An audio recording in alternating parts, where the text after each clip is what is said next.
quorum present. There's Dr. Daniel. All court members are present. All legal notices have been posted and the court is duly called. Is there a motion to open court? So moved. Second. And the bail. All those in All favor? those in favor signify by saying aye. Aye. Any opposed? And all, motion carries unanimously.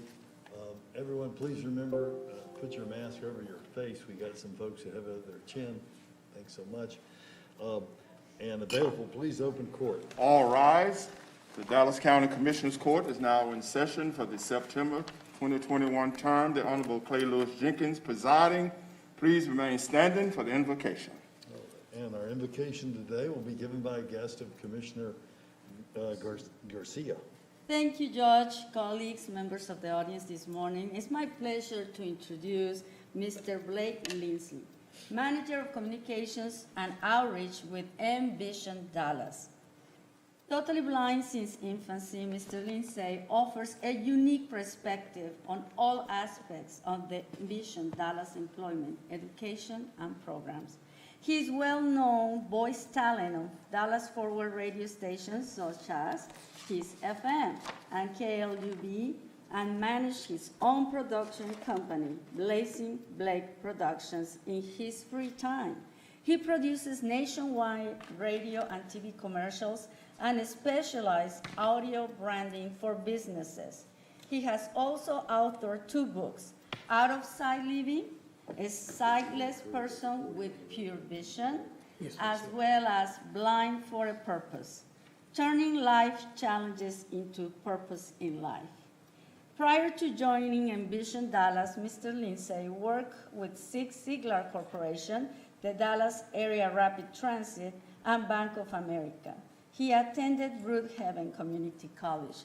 It's my pleasure to introduce to all of you Mr. Blake Lindsay, which is a great friend, and of course, I have to say, a member of the Oak Cliff Lions Club.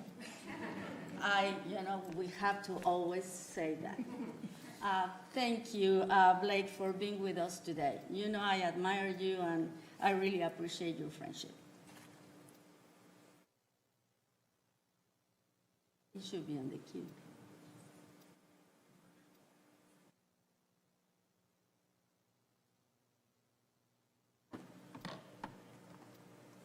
Aaron, is he there?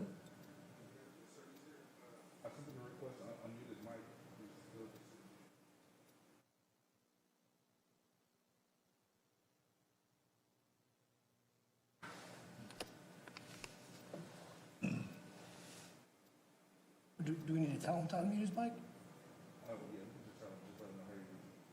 Oh, What's his last name? Blake Lindsay. Mr. Lindsay, would you Lindsay. please unmute your mic, please?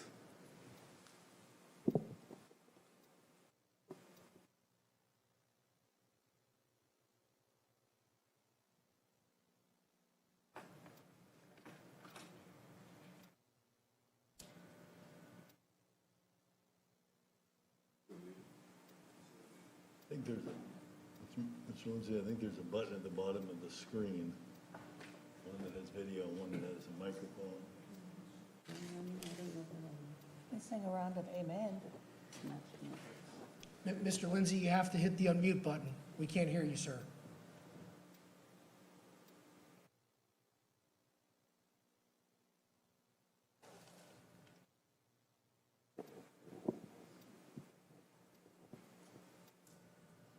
Still muted. Mr. Lindsay, you're still muted, sir. If you can unmute your mic. There's a button on the bottom of your screen, sir. Just logged on. Remember. Oh, maybe he had Remember, some sort of, remember, he's sight. We can't see. There's anyone there with him? There's anyone with him? He's got another minister in there?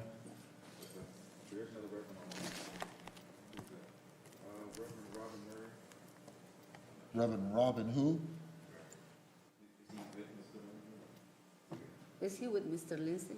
That may be one of the speakers, that may be one of the public speakers.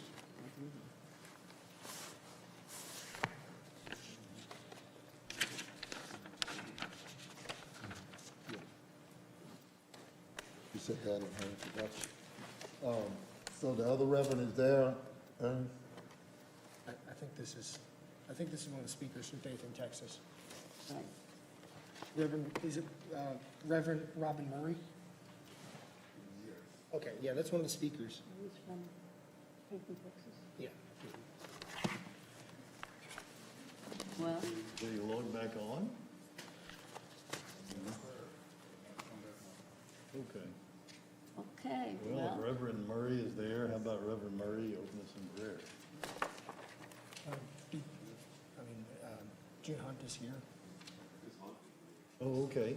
okay. Whoever you prefer. It's Dr. Garcia's calling, that's all. Yep. Dr. Garcia? If there's a reverend here in the audience that would like to give the invocation. Ms. Hunt, I know we're putting you on the spot here. Could you please pray Ms. for Hunt, us? would you mind? Give me invocation. Thank you. Yes, I will. Okay, this is June Hunt. Okay. Thank you so much. Our Ms. gracious Hunt. God, you created us with a purpose, a divine purpose, and we pray that what takes place within this Commissioner's Court will be according to your perfect will. May we make a difference in the lives of those who need help and hope. May there be times of reconciliation that this commission, this Commissioner's Court forges to bring harmony instead of disharmony. May there be great wisdom imparted to each person who is a decision maker. And we thank you for the great privilege of being able to be a voice of reason and a voice that would make a difference so that people can be all you created us to be. In your precious name we pray. Amen. Amen. Thank you so Ms. much. Hunt. All right. We have a number of resolutions today, and by an agreement of Commissioner KOCH and Dr. Garcia will go first with the resolution.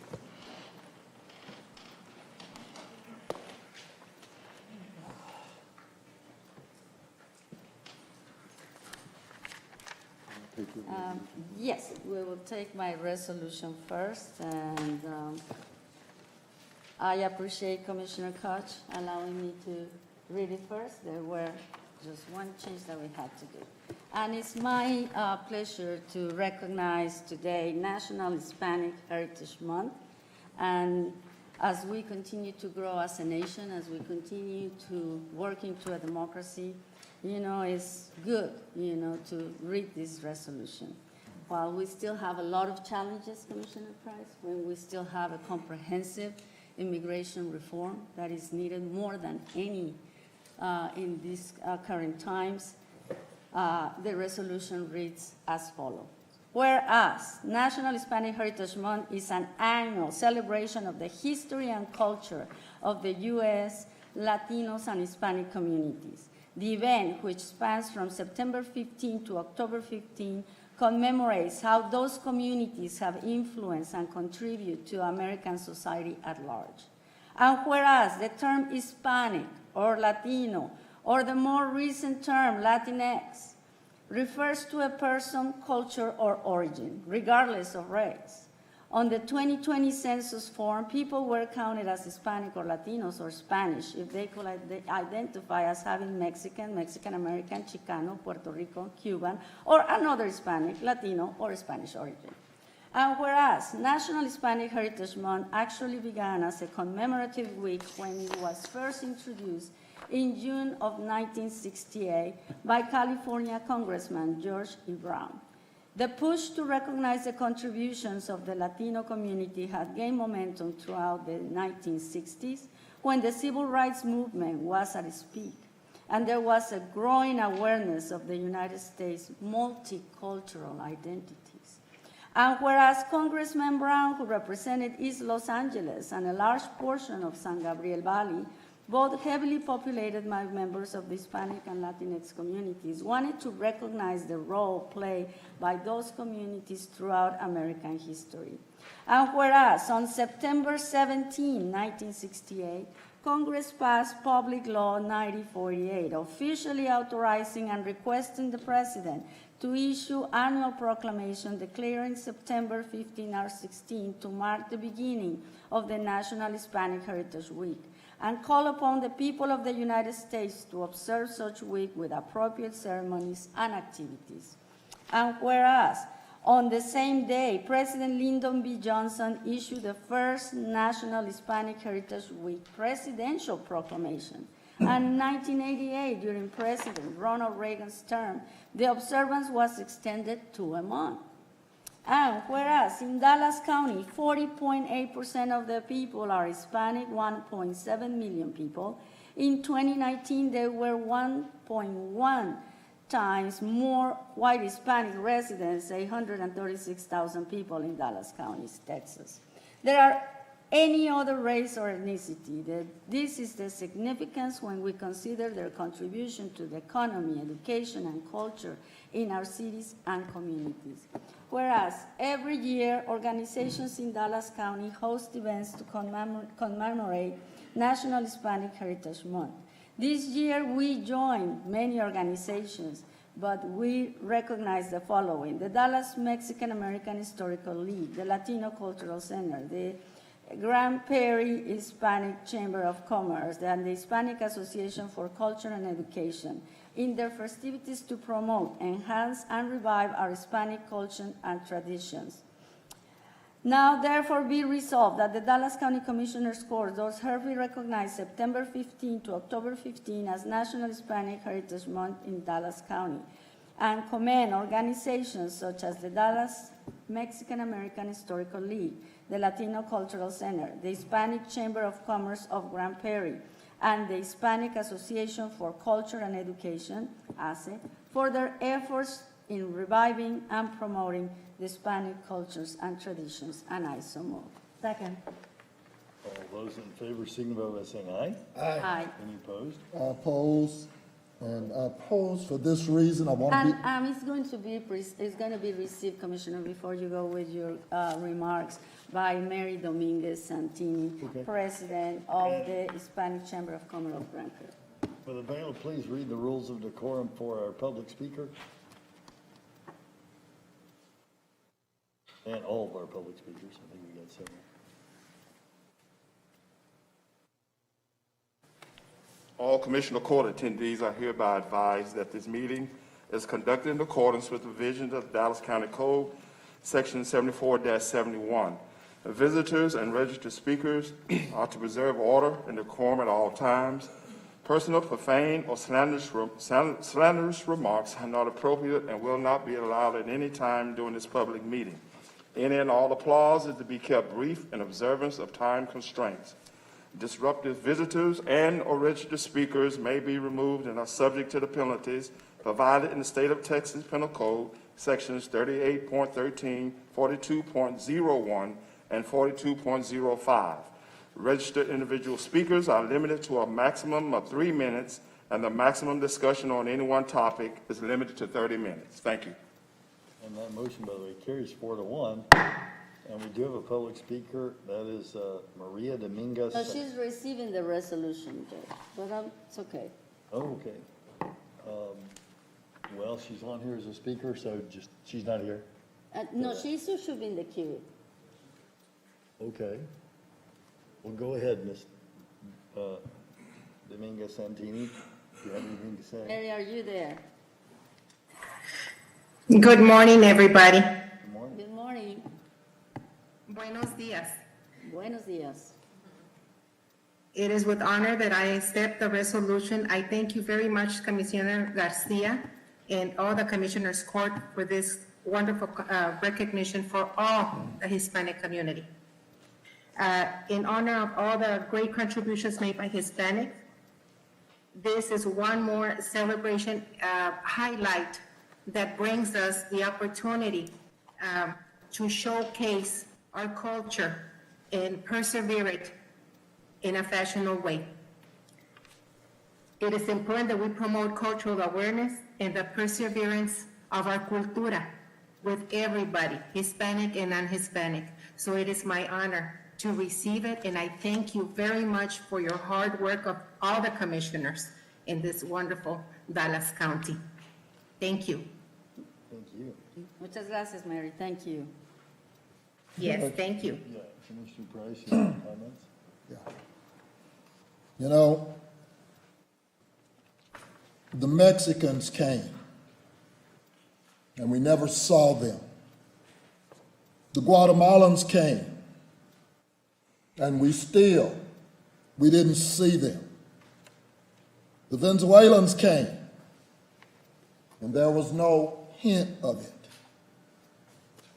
The Salvadorians came, and it didn't appear to be any different. But then the Haitians came, and the Texas Border Patrol marshaled their horses and their whips against them.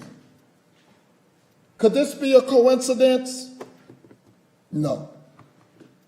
It's the same racism that created the American slavery system. It's the same racism that bought us black codes, Jim Crow, and voter suppression. It's the same racism that killed Medgar and Malcolm and Martin. It's the same racism that killed Viola Luisa, Mather Swarner, Andrew Goodman, and James Chaney. It's the same racism that sees some black employees as monkeys on a mug. To some Negroes, this may be just another teachable moment. However, for me, monkey mugs and border patrols on horseback are another reminder that racism and discrimination still rule and reign in this nation. I will not tolerate it silently or without dissent. The words of Toussaint Louverture, the father of Haiti, they ring true today. I was born a slave, but nature gave me the soul of a free man. Black people in Dallas, in Haiti, on the border, they deserve better. I'm not a free monkey. I'm a free man. And I think this court will recall earlier when I was talking about how this state has dealt with Hispanics. I talked about the Texas Rangers and what they did to annihilate and emasculate South Texas, where they took land and killed at random. Oh, I understand why we don't want to teach critical race theory, because truth hurts, but it swings forever on the scaffold, and I will not be quiet. And Commissioner, I totally understand, your rage about what's going on at the border. I'm going to have to say that I disagree with you on one point. When the Latinos, and I'm going to talk about Latinos like the resolution says, we come in many different colors, we come in very different nationalities, but at the end of the day, we all get discriminated the same. The fact that we need a comprehensive immigration reform, that has not happened in a long time by no party, both political parties have had, the courage to finish with what you're saying. But to say that Latinos were not seen or have not been deported or have not been discriminated or they have not been, equally as African Americans treated at the border, I have to disagree with that. I mean, we have been deported Latinos, in the same way that, Haitians have been deported right now. Well, they want to get into the history of what? For years and years and years. So, I mean, You don't know what your we history. need to do, is continue to press and get political active on both parties to pass a comprehensive immigration reform. And I, hate to say, and I hate to see that you disagree on the resolution, on something that a resolution has nothing to do with at this point. Yes, But I respect your opinion, as I respect the opinion of everybody here, and of course my colleagues, I have always respected.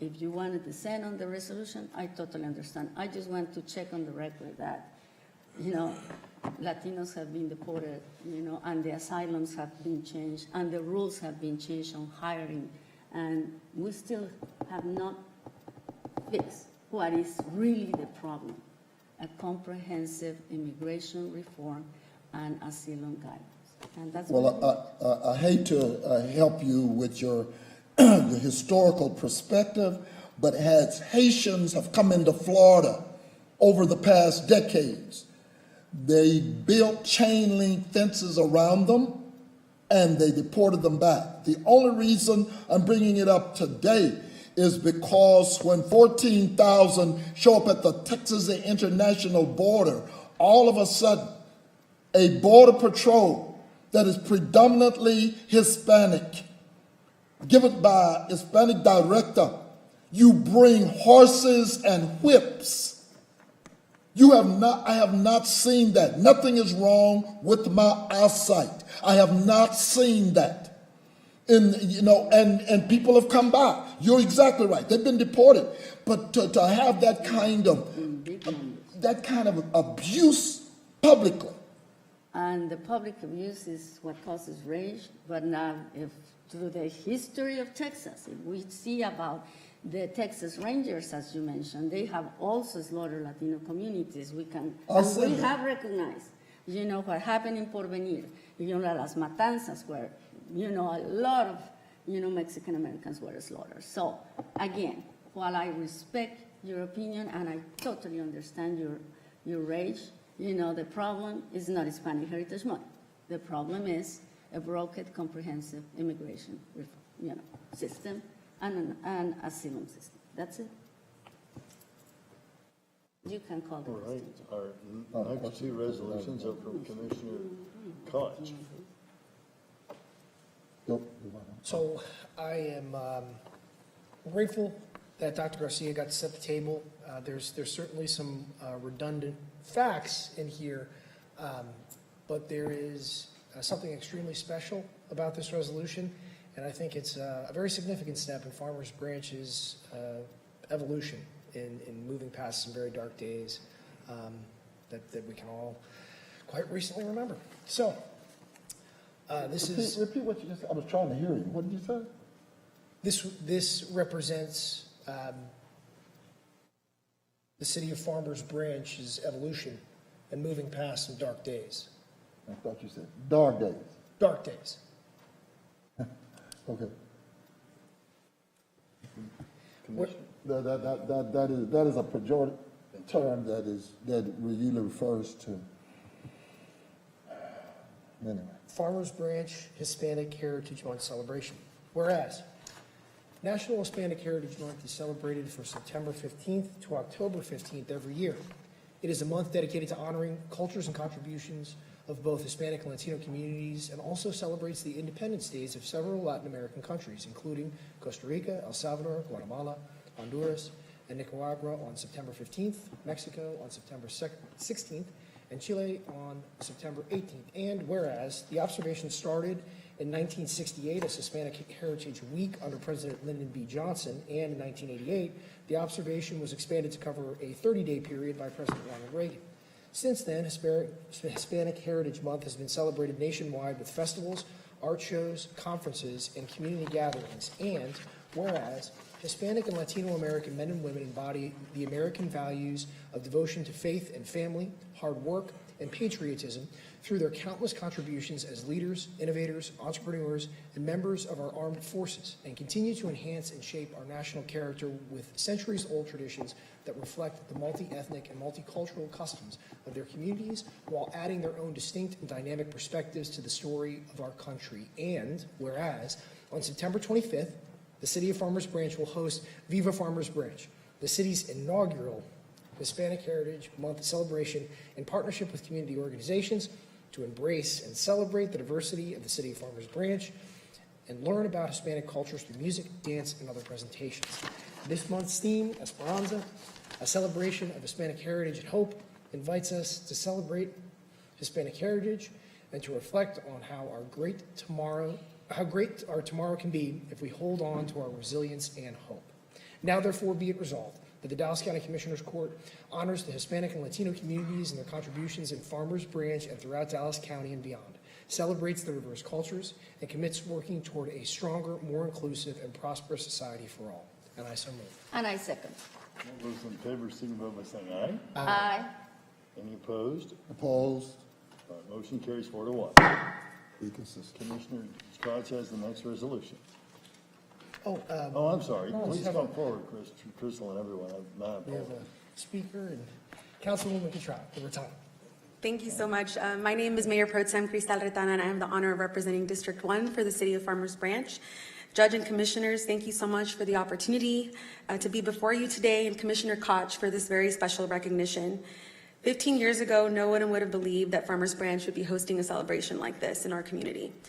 Farmers Branch is now majority minority, and having this inaugural event in our city symbolizes the importance of embracing our diversity and our ever-growing Latino community and population.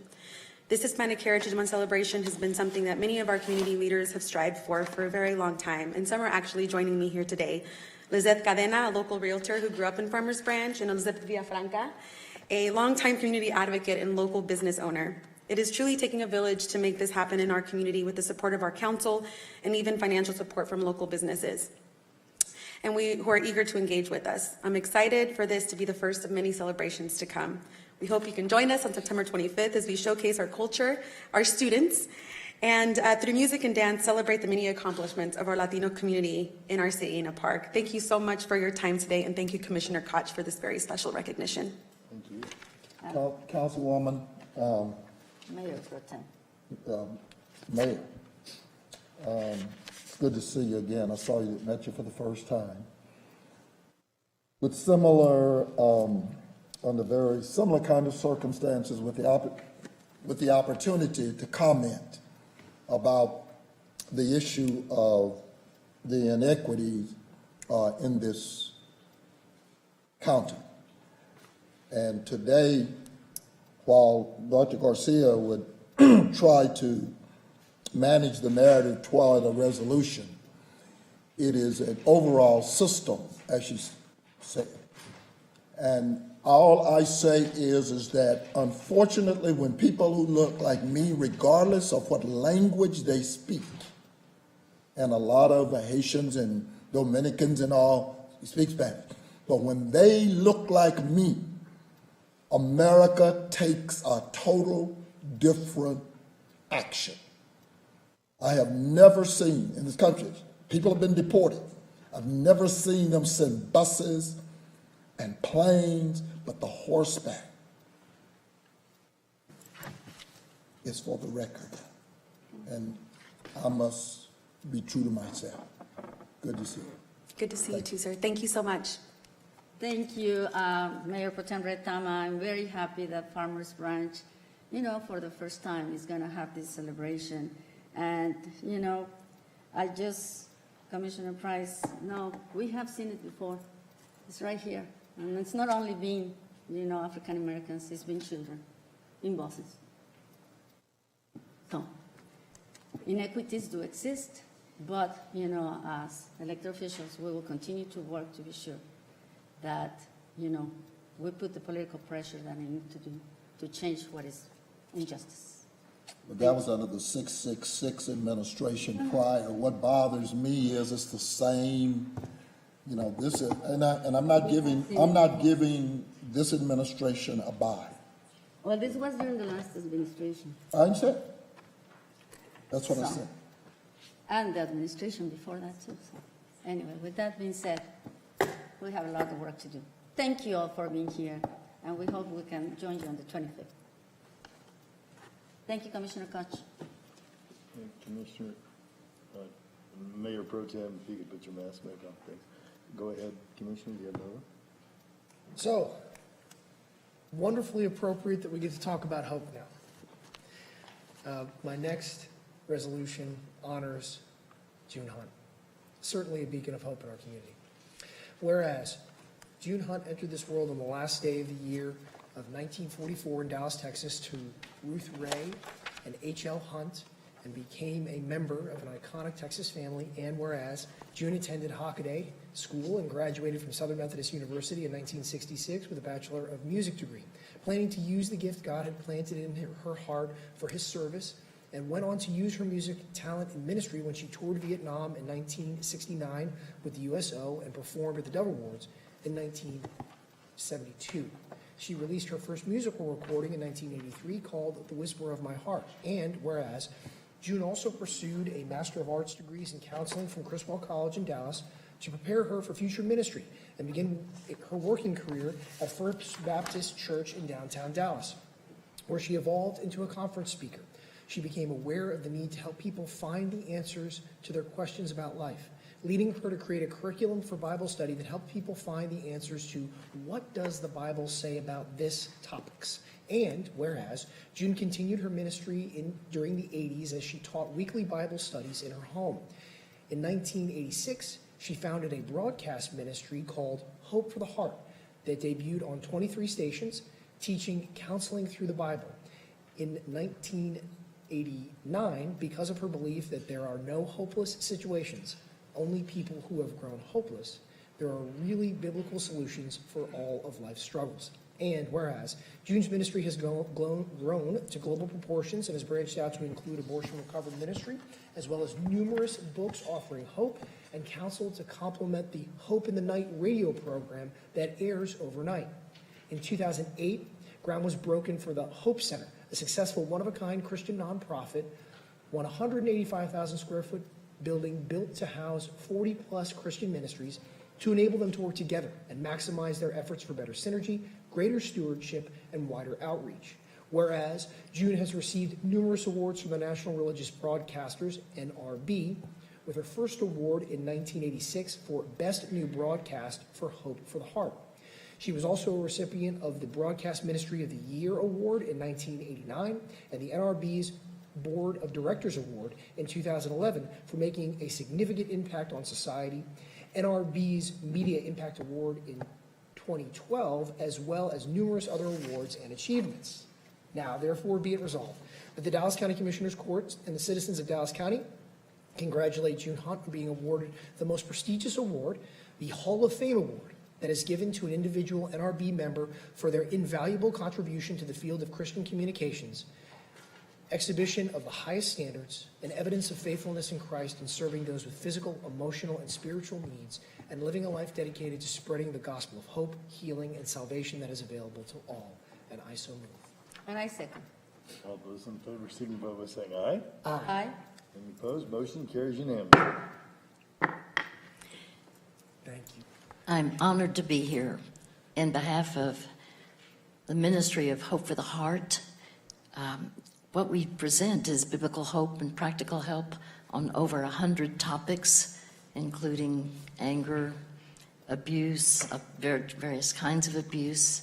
At the time, there was not heard on radio material on childhood sexual abuse or on domestic violence on Christian radio. And I thought, how could there not be materials written, whether it's on prejudice or whatever the topics are? So we tackled that uniquely, and it's vital to have materials. We have materials now in 36 languages in 80 countries on 6 continents, but it's really not because of me, it's the material. People want help, and so we present biblical hope and practical help. God says, I know the plans I have for you, plans to prosper you, not to harm you, plans to give you hope and a future. So that word hope is huge, and it should be experienced by every single person, no matter where they live, no matter what the adversity is. It's a privilege to be able to present radio programs right now because of the pandemic. It actually comes out of my home in Dallas County. I'm there doing a program at night, 11 p.m. to midnight. People call in from throughout the United States and Canada, and it may be on suicide. It may be on the most painful expressions of life. But people need biblical hope and practical help to change their lives. And so thank you for that I'm in a county that makes a difference. And we have over 100 topics. Someone said, well, you know, this might be appropriate even to say, here's how to forgive when you don't feel like it. I have an idea that there are times when that might be appropriate, things that go on in this Commissioner's Court. Most of all, I just want to thank you that, you know, that we can forgive even when we don't feel like it, because that's God's heart. You looking at me? I beg your pardon? You looking at me? No, I'm looking at everybody. No. I have hope for all of our hearts. Thank you for the privilege of letting me be here. Thank And you. the Bible does say 7 times 7. I get that. I read it. Yeah. I just don't see a practice. I hear the profession. I just don't see the performance. Well, this tells you how to do it. I'll make sure you have a special signed copy for all of us. Thank you. And thank you very much. Probably you should send it to the 5 of us. I will cover it, Ms. Hunt. I'm sorry, but You should send it to the 5 of us. I will cover it. okay. May we have a quick picture? Yes, of course.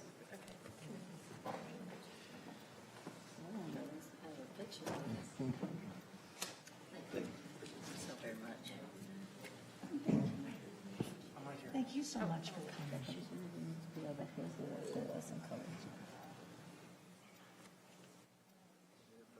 I keep some of that oil up in my office. I'll give you some. Will you do it? Okay.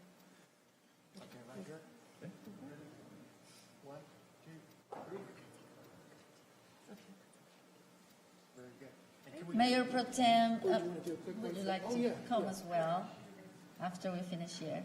I'm sorry.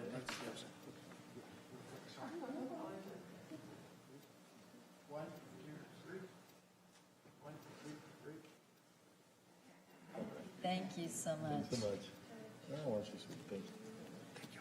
Thank you. Thank you so much. Thank you. Good to see you. A special signing.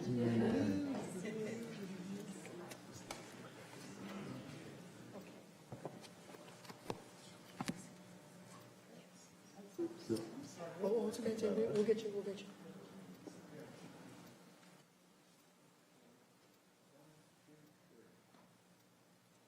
Thank you so much for being here. Anyone that wants to have a picture with us, huh? Commissioner Price, that's the next resolution.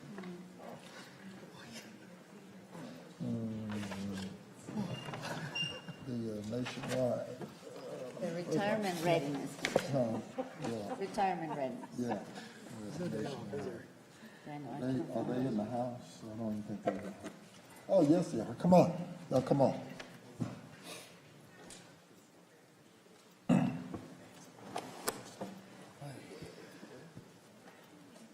Resolution says, whereas on June 1st, 1980, Dallas County adopted a voluntary deferred compensation 457B retirement plan called The Plan, offered by Nationwide Retirement Solutions for the benefit of helping county employees prepare for and live in retirement.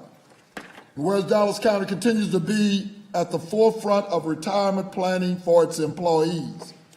This includes enrollment, guidance, investing in the plan through regular communication, webinars, and in one-on-one consultations, either virtual or in person, and aligning with local and national efforts to help employees with their planning for retirement. And whereas the plan has grown in assets over 26% in the last year, with the average balances up 21%, overall deferrals into the plan are up 14%, and the number of participants that are utilizing the online engagement and have a retirement goal is up 21%. Nationwide is looking to make further enhancements to the plan, as well as grow participation in the plan by 5% over the next year. And whereas Senate Resolution 263 passed on September the 22nd, 2015, in support of National Retirement Security Week, an annual effort to raise awareness of various tax-preferred retirement vehicles, increased personal financial literacy, and engaging the people of the United States on the keys to success in achieving and maintaining retirement security throughout their lifetime. And whereas National Retirement Security Week is October the 17th through the 23rd, and Dallas County, as a sponsor of the plan, for county employee support, continuing to promote and expand the campaign locally in the effort to help current and former employees with Dallas County prepare and live in retirement. Now, therefore, be it resolved that the Dallas County Commissioners Court, through passing the resolution, declares the month of October 2021 as Dallas County Employee Retirement Readiness Month, and I so move. Second. All those in favor signify by saying aye. Aye. Any opposed? Motion carries unanimously. Well, thank you, Commissioner Price and the rest of the court and Judge. We have a great relationship over 40 years here with Dallas County. We have been working on the plan to make it right now one of our flagship plans around the country in regard to the fees, the funds, everything that's available in the plan. It's like I say, one of our flagship plans, and we're just excited about October. We're doing webinars. We're doing one-on-one appointments as well, getting out and seeing people one-on-one. We are observing, our social distancing and everything, but I feel like it's necessary to get out and see the people and get people in the plan. We have struggled to get to a lot of people because of the pandemic, and I'm ready to get back out. So, again, I appreciate the support from Ms. Medrano and Mr. Hines in the Treasurer's Office. They basically give me a key to the county to where I go wherever I feel like I need to go to get people to sign up. So, and get them ready for retirement. So I appreciate the time and the resolution. And you have a question? Well, two things. First of all, let me congratulate Pauline Medrano. She has just been elected to the Texas Board of Treasurers. That's usually an organization that has exclusivity to people who don't look like her or me. And And they haven't had one of Dallas County treasurers since 1983. All right, So that's great. congratulations, Ms. Medrano. Yes, We're yes. really proud of you. yeah. Well, and even in 1983, it didn't look like her or me. I'll continue. We weren't even elected to 20. Yeah, I understand. But, I want to just, how does Dallas County compare to our peer counties and surrounding counties in terms of the consciousness of our employees to get the big picture on retirement? So I actually handle Tarrant County as well now. I've been with Dallas County for over 6 years. I just took over the Tarrant County plan, and I can tell you the support and the awareness at Dallas County, I believe, is a lot better than it is in Tarrant County. Well, they give their employees and elected officials more. That's okay. But But Dallas County is a better It's a better program, am I correct? Oh, yeah. This program, like I say, with the enhancements that we've done, we've also got a couple of more enhancements coming down the pike here very quickly. This plan will be ones that we go to other counties and say, this is what we want your plan to look like. Like I say, with the structure of everything, with the way that we have the access to everybody. Ms. Medrano puts out a blast usually once a month to the county with specific wording saying, hey, we need to be enrolled, we need to look at our investments, we need to be ready for retirement. And she has a passion that I have not seen with any of my other plans in getting people ready for retirement. I get people all the time saying, Ms. Medrano told me to call you. Ms. Medrano said I need to get in this. So again, with their support, with Judge Jenkins, he pushed for some more funds in the plan. We appreciate the input and the approval of that. And so, like I say, we've got nowhere. I mean, we're going up with this thing, and we just need to get out and get a little bit more exposure. Because of COVID, we have not been able to be in front of the new employees like we had in the past. The new employee orientation is virtual still. And so we are doing our best to get out in front of those people as well. And you have bilingual staff. I'm sorry? You have bilingual staff. Mm-hmm. And you present in English and Spanish for some of the families. Yes. I'm sorry. And you present in English and Spanish some of those programs because Oh, of yes, their yes, families. yes. We do have opportunity to if you need something in Spanish, we do have people that will be able to handle that. Basically over the phone, we have a line and we have representatives that do speak Spanish, yes. Thank you. Thank you. Thank you, Dan. All righty. Thank you very much again. Thank you very much. Have a great day. Thank you. And congratulations to Ms. Medrano again.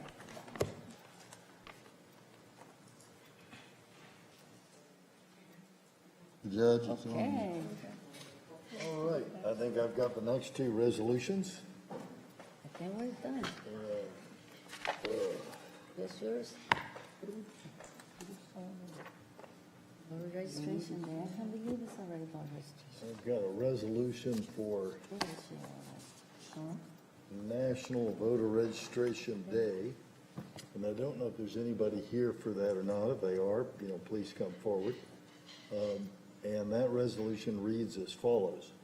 Whereas in 2012, the National Association of Secretaries of States endorsed the observation of the fourth Tuesday in September as National Voter Registration Day. It was supported by the National Association of State Elected Directors.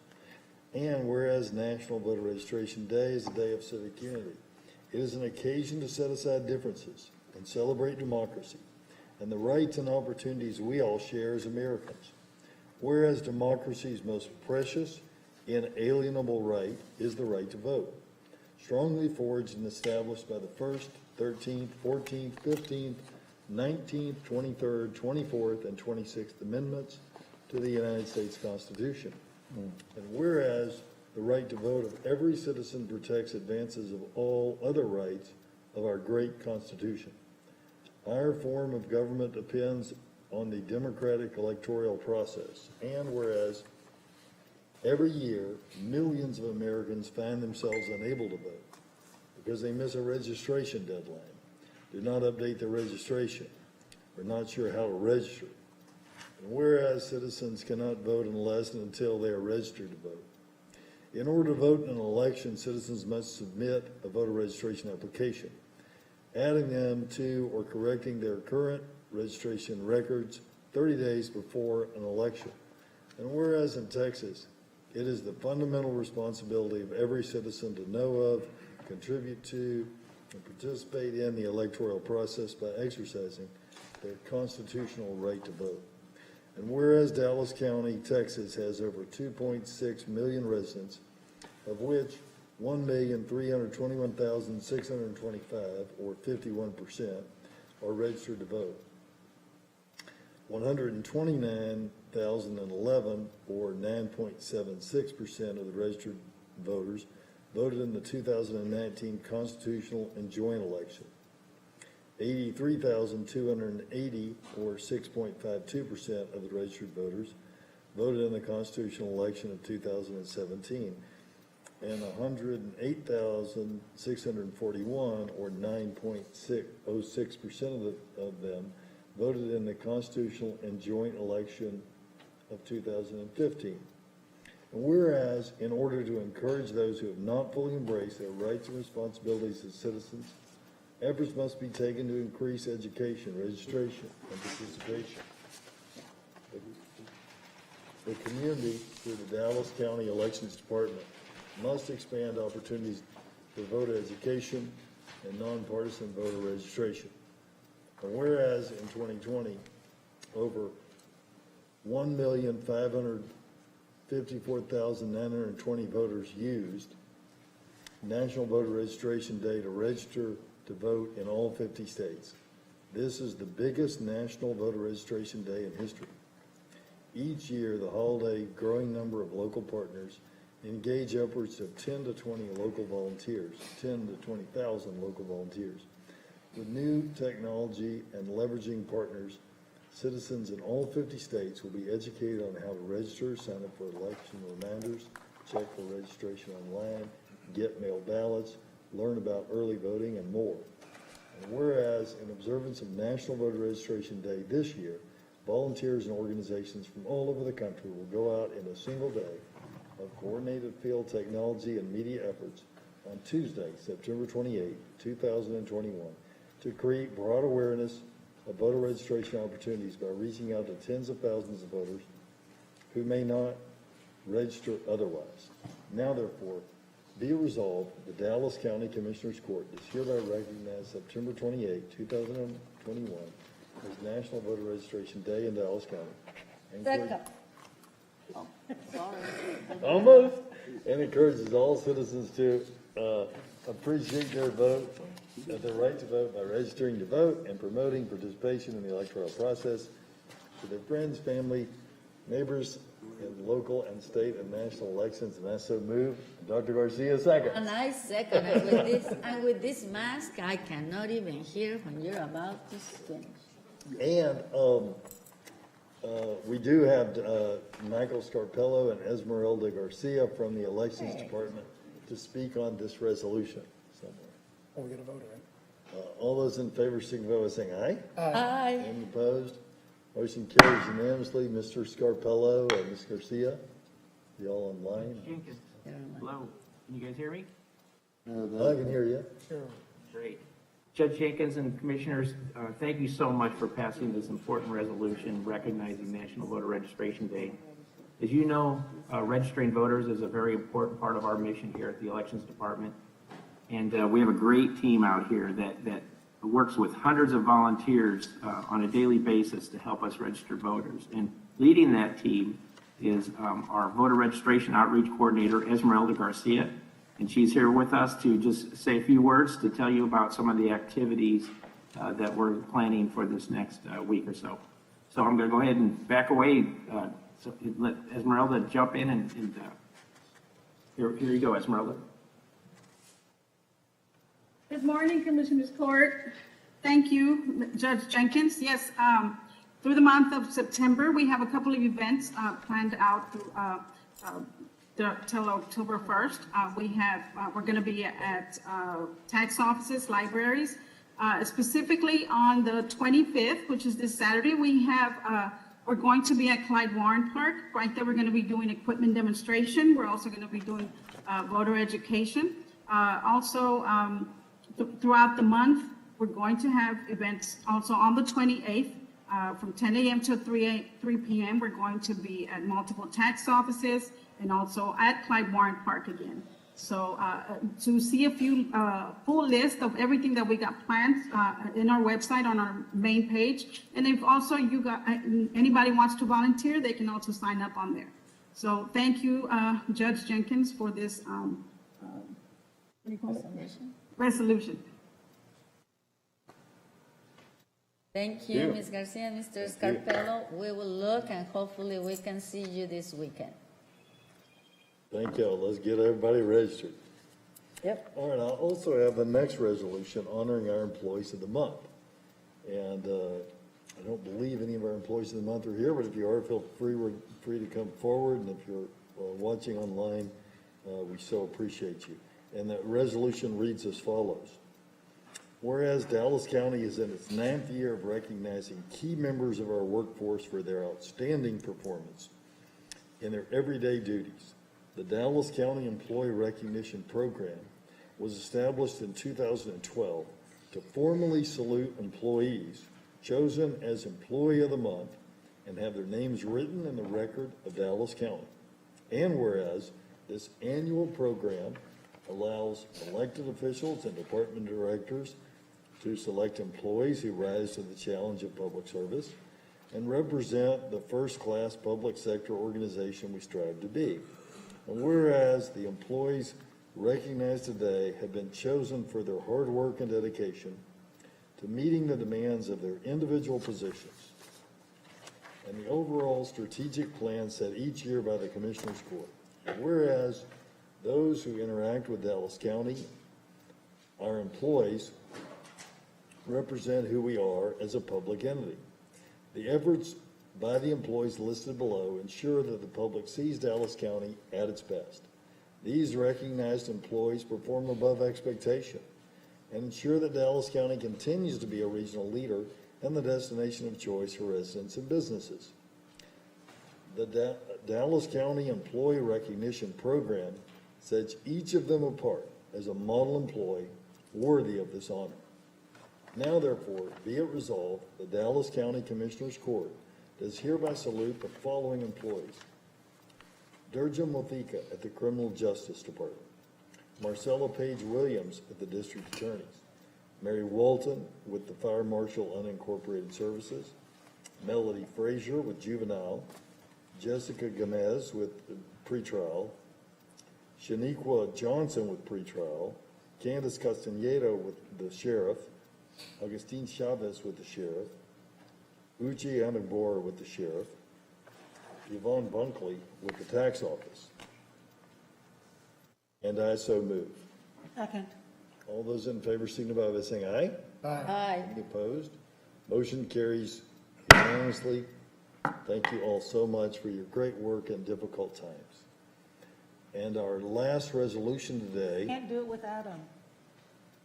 Absolutely. Our last resolution is from Commissioner Daniel. Thank you very much.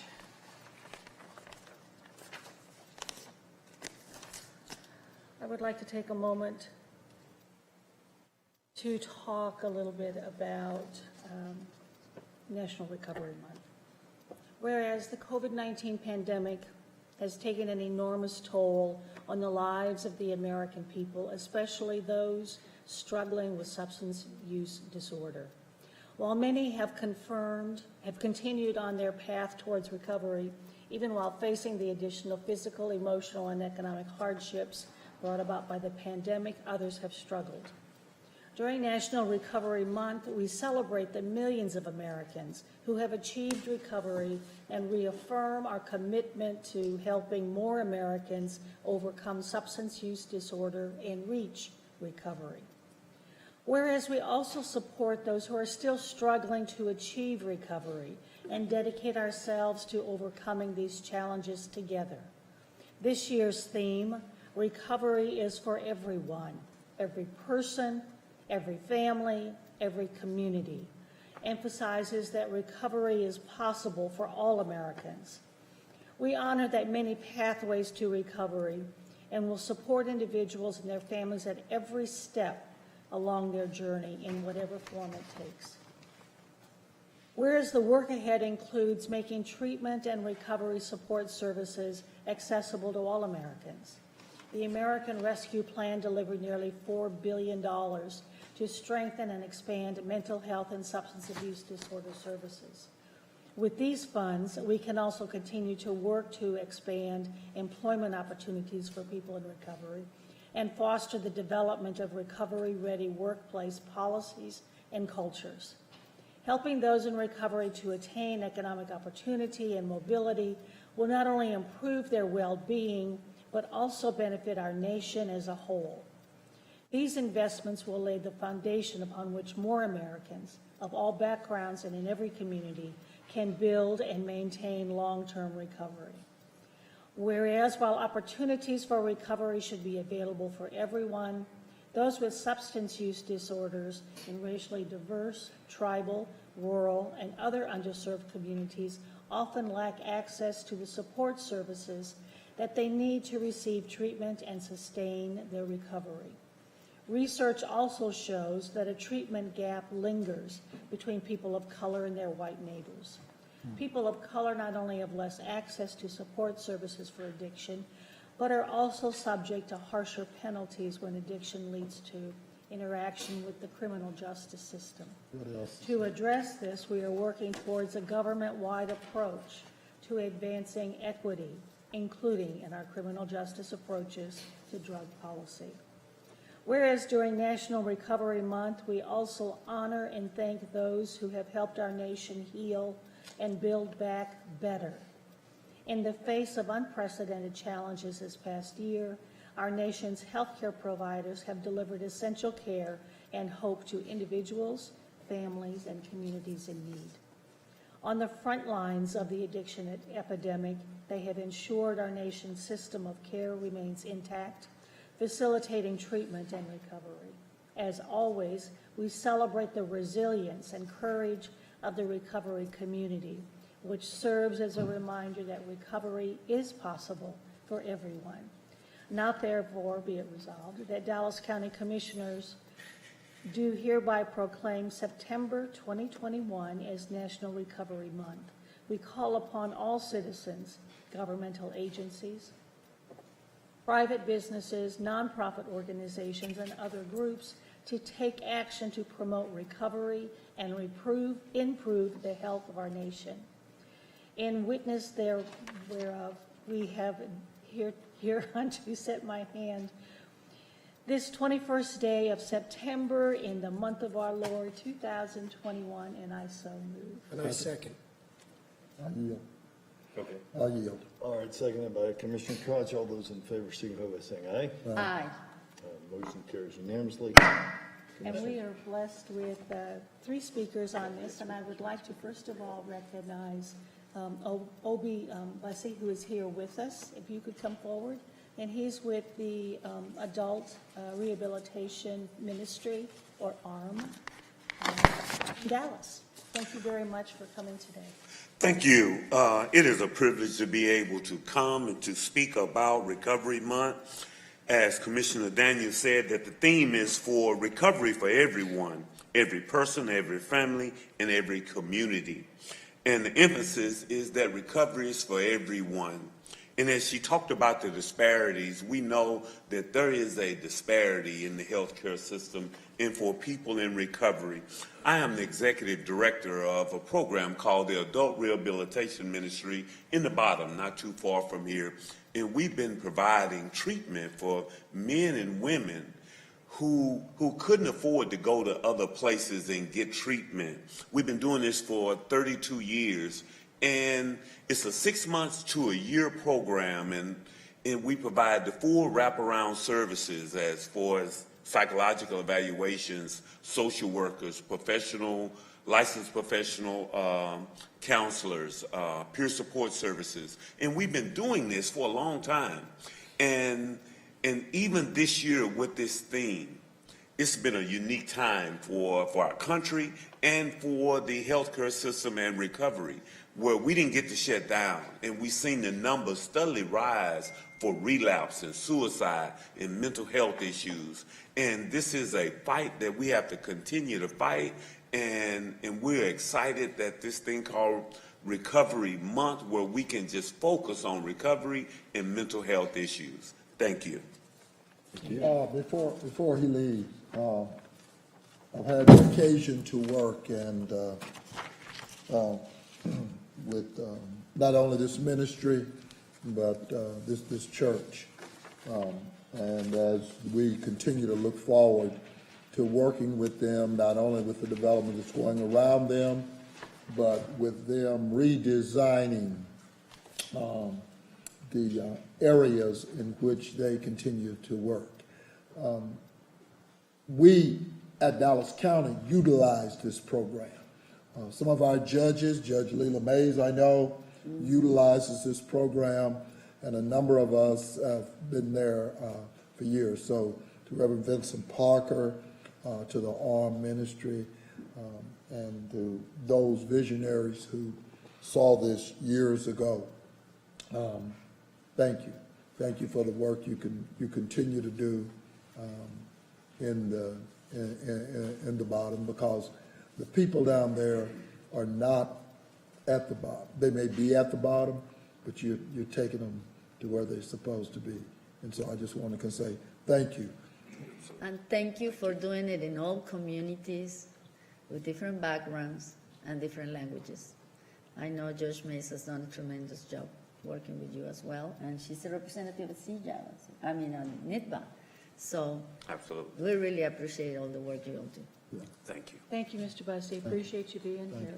I think that Doug Denton is online. Doug Denton is the Director of Homeward Bound.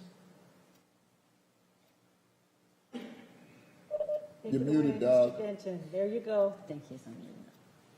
You're on mute, Doug. You're on mute. You're muted.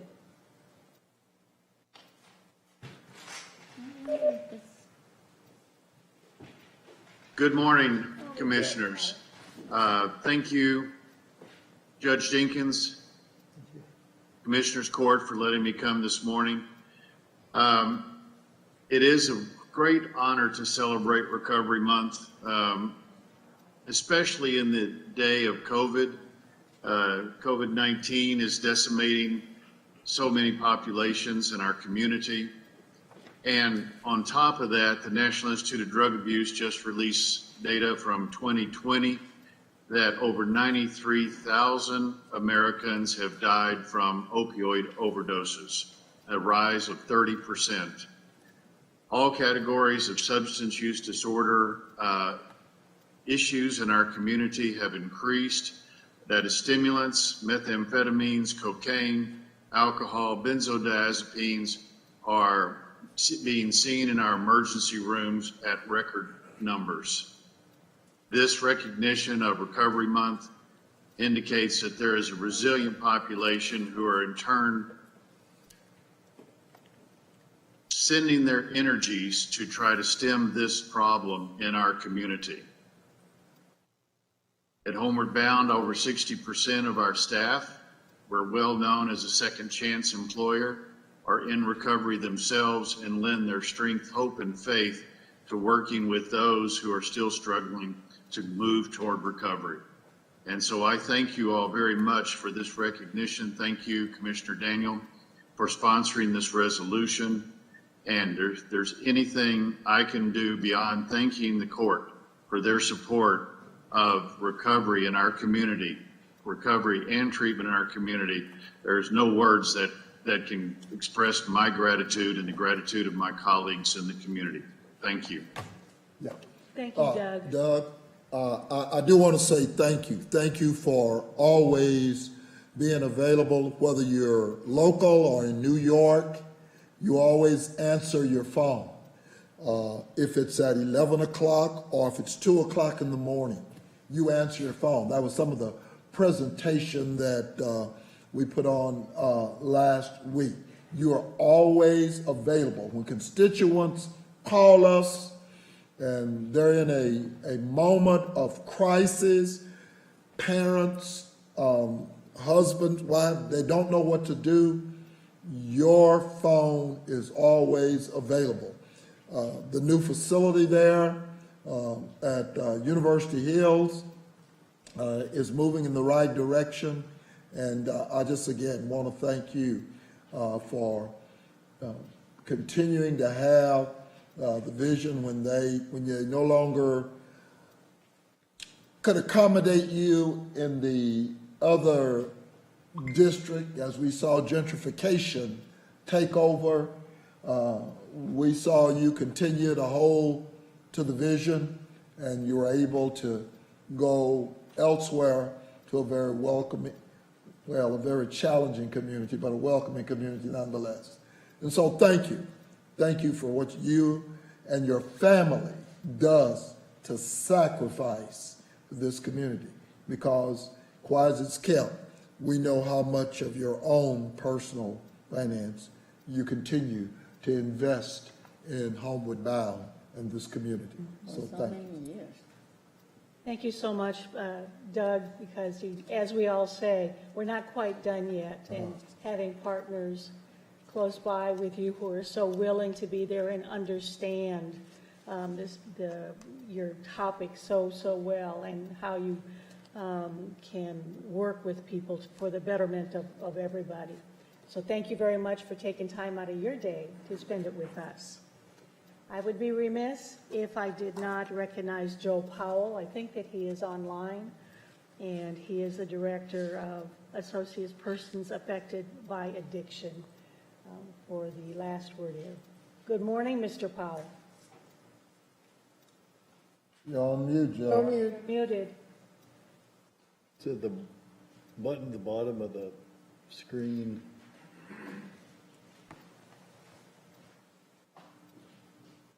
Everybody's having a hard time getting it working today. Can you hear me now? There you go. Yes, we can.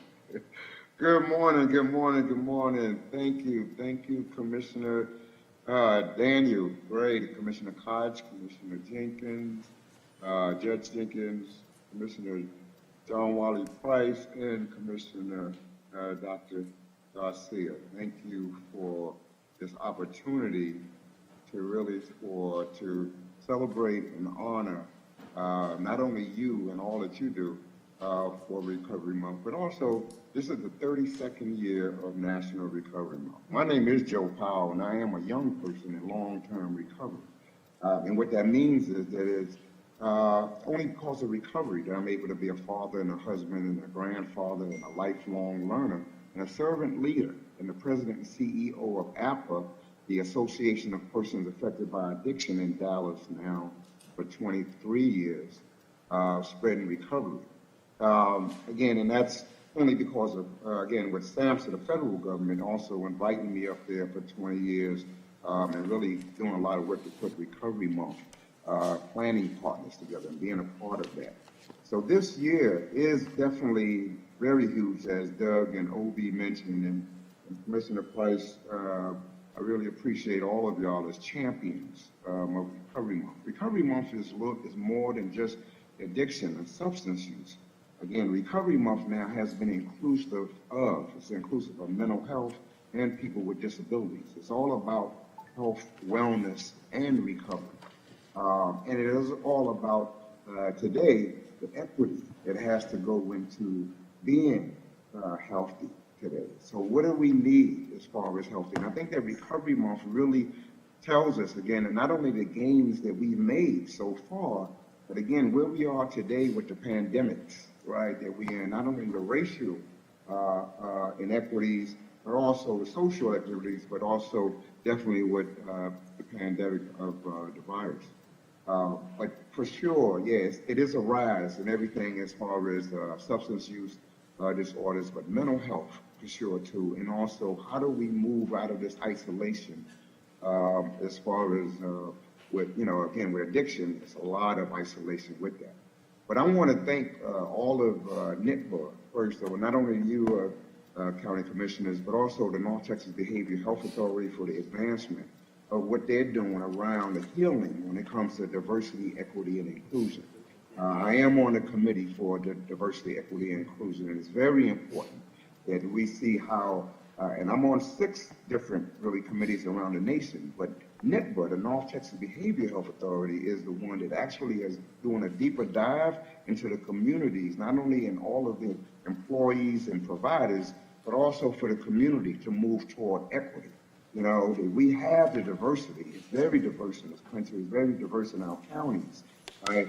But again, how are we included in the equity, right, for health, wellness, and recovery when it comes to also some of the isms that we exclude? Not only just racism, but all of the sexism and alcoholism, et cetera, ageism, and all of that. So I think that I want to thank NITBA for that. For really taking that dive and really giving the opportunity for our communities to heal. with the education and trainings that we're doing. Also, all of the community partners, I think, for Recovery Month, is very important that our community partners and our stakeholders and all of our peers and advocates around who are essential workers, right, for health, wellness, and advancing health, wellness, and recovery.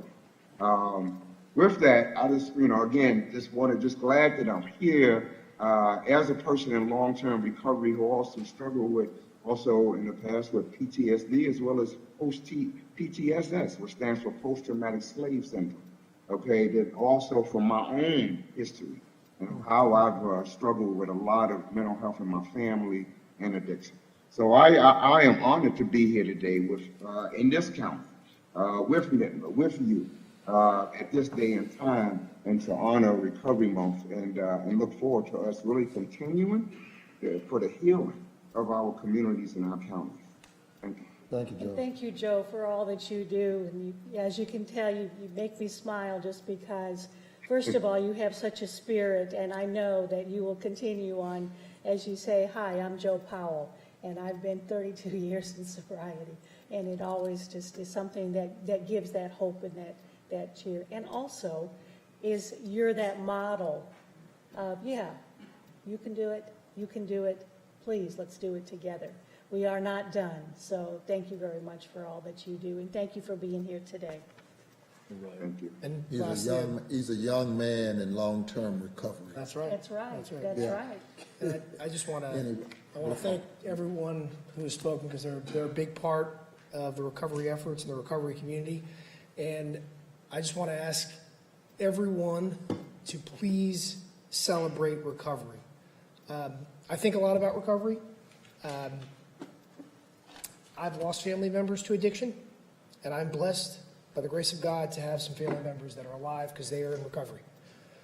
We heap scorn on the behaviors that get them there, that get the individual there, and sometimes we leave that scorn on the individual, and it's wrong, and it's almost evil, and it's so necessary once that individual has taken the steps to fix that immense brokenness, a brokenness that probably so many of us will never ever face in our lives, for us not to celebrate that mountain that they've climbed and celebrate them every day for being back amongst the living, to not having family members huddled around crying about their impending death because you just don't know what day it's going to happen. The opposite of that grief, of fearing that death every day, is joy and celebration. So I'm joyful in celebration every time I see Joe Powell, that young man in long-term recovery, because God has blessed him with a tremendous ability to touch other people, and I hope it keeps going. I hope it keeps going with all the people that are working together to do this, and please, please, please, please keep celebrating recovery. And I just want to add, I think Commissioner Koch said it all, Mr. Powell, but thank you for being an inspiration and a leader for many people, and for being our partner in this recovery and the journey, that brings addiction. So thank you so much for all you do. And Dr. Lewis Deere is proud today. Anyway, thank you, Joe. Judge, point of personal privilege, two things. First of all, And before you take that, Commissioner, after his point of personal privilege, we're a little bit under the gun. it has to be 10:30. 10:30. It's not 10:30. Not for that. We have the morning news. If we make any changes to the salary structure, the morning news has to get that posted by 11 o'clock. And so it may be that we want to take, if your point's short, we may want to take that first. But we need to get that done so that if there is a change to the salary structure, it can be posted. I make a motion to suspend the rules. Give us enough time to adopt our budget next Wednesday, I think. Yes. So. I make a motion to suspend the rules. Second. If you have a short moment of personal privilege, Okay. go ahead. Two things. First of all, may the record reflect, and this court needs to understand that Commissioner David Pickett passed. He was a former commissioner for this court, and condolences to he and his family, and our own Melissa Kraft. has returned, and we offer our condolences publicly to her and her family, and the loss of her family member, her sibling. And the last, Judge, is I'm going to take this moment of privilege to introduce Jesse Crawford. Mr. Crawford is the newest member of our staff. He is the director of the Small Business Enterprise, and we're glad to have him. We're glad he was available. Has a long record with with Fortune 500 companies and with large local municipalities, everybody from the Dallas-Fort Worth Airport on back. So, Mr. Crawford, we welcome you to Dallas County. We're glad you're here, and we look forward to carrying Dallas County to where it needs to be. So, We're glad you choose us, and we're ready to work with you. okay, that's Welcome, Mr. Crawford. That's it. Look forward to talking with you. With the rules suspended, I want to take up 4 orders in a certain order. We need to take it. Carol. All right, all those in favor signify by saying aye. Aye. Any opposed? I want to take 4 orders in a certain order so that we can get those posted. The first order is number 44, the tax rate, the budget for Parkland Hospital. Is there a motion on that? Whoa. We got to get Parkland posted? We got to get Parkland posted. You got to get Come again? Parkland, you got to get the tax rate. Yeah, I understand, but wait. You got to do Parkland. You got to do Parkland's budget and Budget first, then the tax rate. Right. But don't. We're not gonna hurry budget because I got plenty on budget. So I don't know how you rush that. I thought we had to do. Morning news are number 48 and 49. Yeah, that's what I thought. revisit. 48 and 49, I right? thought we also, according to Veronica's email, No. I thought we also had, Veronica, come on down, Dr. Watkins, and let us know what we need.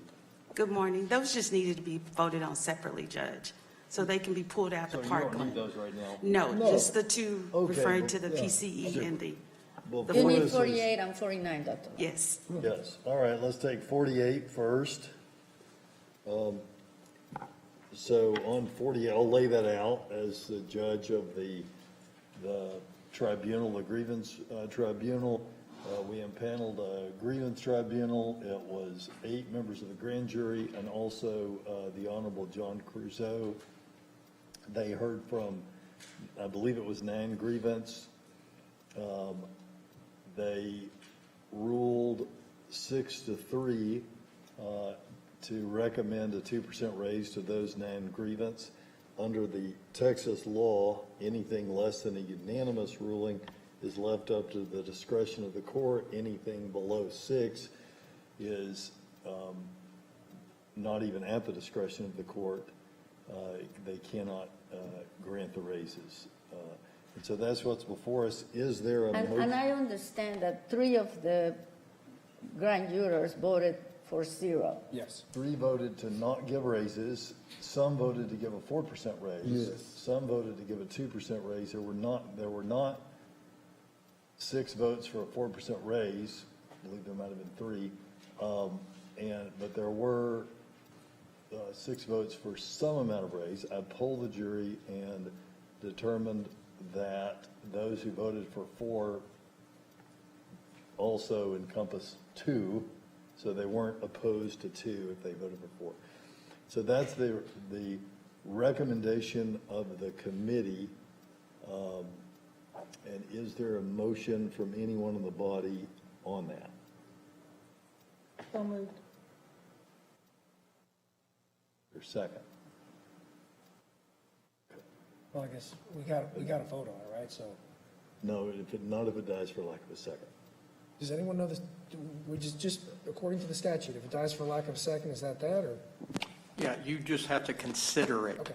That's, the Commissioners Court must consider the recommendation. Okay. Next thing before us is the Dallas County Personal Consumption Expenditure Salary Oh, Adjustment. it passes if there's not a second. It dies for lack of a second. A second, okay. Next before us is 48, the personal the Dallas County personal consumption expenditure. 49, Judge. I beg your pardon. And I so move. Aye is acting out. And I second. And I spoke briefly before that grievance committee, and I said that I was giving them two options. If they chose 0% by majority, that I'd go with that. And if they chose 2%, I'd go with that. So, I'm always going to keep my word. So This is not for elected officials, 49. Sure it is. this is for elected No, officials. then, I'm sorry, I will not support this Okay. one. I thought it was the 48 one. Okay. Look, okay. Just wanted to be sure Employees because, are taken care of. right. There's none to employees, Let me strictly see. elected officials. Because 49 is for all employees, right? It's for elected officials. That's for It's elected for everybody. Is there a second to his motion? No. This is All the right, I make 2%. a substitute motion. Here it says that. Which is 49. Wait, hold on. Is 49. there a second for this for elected officials? 2% for elected Wrong in the officials? number. Or else it's going to die. For number 48? For 49. 49. 2% for elected officials. Sal- But it's already in there, isn't 40, it? It's not just It is separate out? Like, in Yes. reading, I didn't see that there was a separation there. In number 49. 2% is already in for employees. Correct. It's for everybody, right? No. Well, then I make Miss, Dr. Walker, will you please come forward? This is 2% for elected officials. Now, it does also, Yes, it does also include the employees, but the employees. employees are taken care of in the They're budget, and they're already already at in. 4%. So it is redundant in that regard, but this is the only way to give elected officials a 2% raise. Yeah, Yes, yes, thank you. That's- based on the policy, Correct. and based on you guys passing it this morning, then it'll give you direction for the elected official. Okay. Judge has a substitute. Yeah, I have a substitute motion.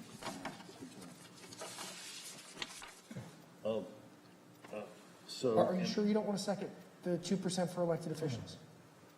See, that's what, I'm still, because when I read it, I did not see that there was any separation. Okay. Go back and read it But again. just know that if this passes us by, the 2% for elected officials goes away. It sounds like it does. For lack of a second, I have a substitute motion. And working with, not to bring religion into this, but much thought on this. Say prayer. No one's A afraid. prayer on this. And working with Veronica, make this following substitute motion, and I'll kind of walk through why that is. And that motion would be the beginning on, let's see, January 1, 2022, we would raise the cost of living adjustment for all employees to 3.33%. And let me start off by saying, I don't intend to take that. And that includes elected officials. That includes every one of them. And they can do like I am, and they can reject it if they want to. And part of, and here's my thinking, and I'll tell you how much it costs, and I'll tell you how we can pay for it with the effective rate. That means the no new revenue tax rate. So the total cost of that for all employees, assuming they all take it, is $4,490,015.40.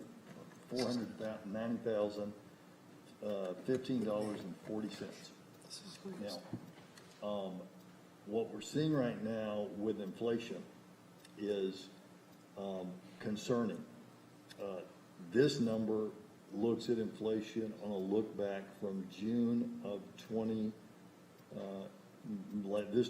of 2021, back 12 months. If you take that same number and you look at it from August, it goes up above 3.6%. So as we look forward for our employees, that is a concern to me. It still leaves enough money in our budget if the court desires to do so, and I hope that they will be desirous of doing so, to provide a $500 or $600 bonus for our employees that make less than $61,000, who are being hardest hit by this inflation. How does this affect the 4% raise that we've built into the budget for all employees exclusive of elected officials? Is this on top of, or is this built within that 4%? This would be, my understanding is, and Veronica, you help me if I'm, or you tell us, make sure my understanding is. Yeah, can you repeat the question, Commissioner Koch? We have a hard time My hearing question you. was regarding this 3.3% that begins in January. Is that, that is inclusive of elected officials? Does that affect the 4% that is built into the budget that we plan on giving to just the employees? No, sir. So the 4% is outside this number. Okay, And so the essentially elected, or our employees would be receiving 7.3% increase in January? Yes. No. Okay, that's not. Well, Okay. 2% of that, because he went up to he said 3.33. Well, then what we may have to do, Veronica, is move to reconsider that 2% for all employees. I'll Okay. include elected officials in it and go to 3.3. That to money this out and to make this work, it would amount to those employees getting 5.33%. Okay. With those who Okay. make less than 61,000 getting up to $600 apiece in the beginning of December. So you want the total for elected officials, 3.33, total for staff, 5.33. 3.3, and those who make under Okay. 61,000, we'll deal with next week, but I'm hopeful there'll be 3 votes for a bonus. The So budget how can are we gonna absorb that. accomplish That's that? the Do I- first number we had initially. Correct. Do I need to move to reconsider the 2% PCE for employees? And vote it down so I can vote this in? I'm not. You need to. Okay. You're just amending this item, Judge. I'm The amending 2% to- this item. Right.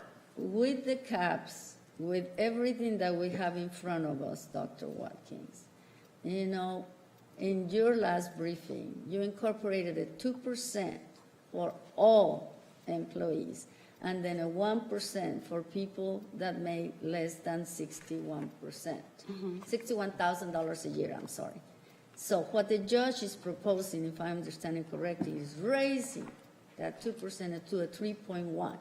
And you still have the money to give to the people, the workers in Dallas County that make less than $61,000, that increase. And that increase is going to be more than 1%. It's going to be 2%. If we were to give each of those employees, now not all of them make 61,000, some of them make it 30s and Correct. 40s. But if we were to give each one of them $600, not give, but if we were to bonus them $600, that total cost would be a little under $2 million.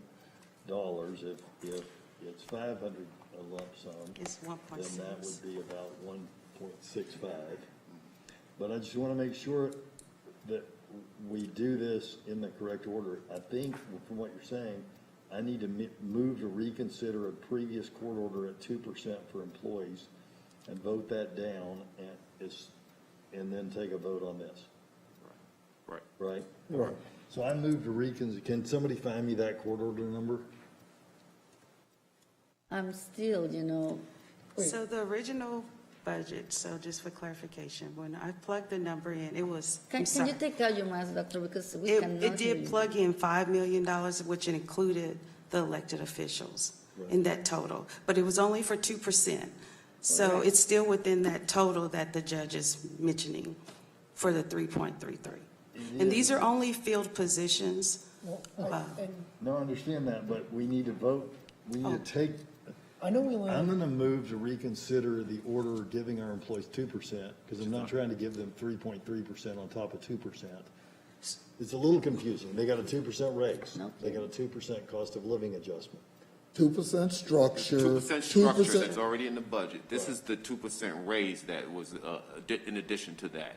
It was initially just for employees, but you guys wanted to add into elected officials. So this item that Commissioner Koch brought forward was the 2% across the board. So you want to amend that to 3.3%, which doesn't affect the 2% because that's structural. So the total for all employees That's what I minus. thought to begin with. But this 2% starts new budget cycle. It doesn't start January, The right? structural starts November. The 2% structure is November 1st. Okay. Correct. The 2% PCE starts January 2022. And And it's a PC that I want to amend. That's the one you want to amend, correct, which is, Now, do I have to amend the old order, or can I do it through this vehicle? Because to make this work, I'm trying to raise the employees to 3.3, not 5.3. right, and which would be item number 49, because that's the PCE item that Commissioner Koch had brought forward for the 2%. Maybe I which was the misunderstood PCE. Dr. Watkins a minute ago, because she was saying. So you we want to already just amend passed that? 2%. Okay, you can do that. So we already passed 2%, I need to.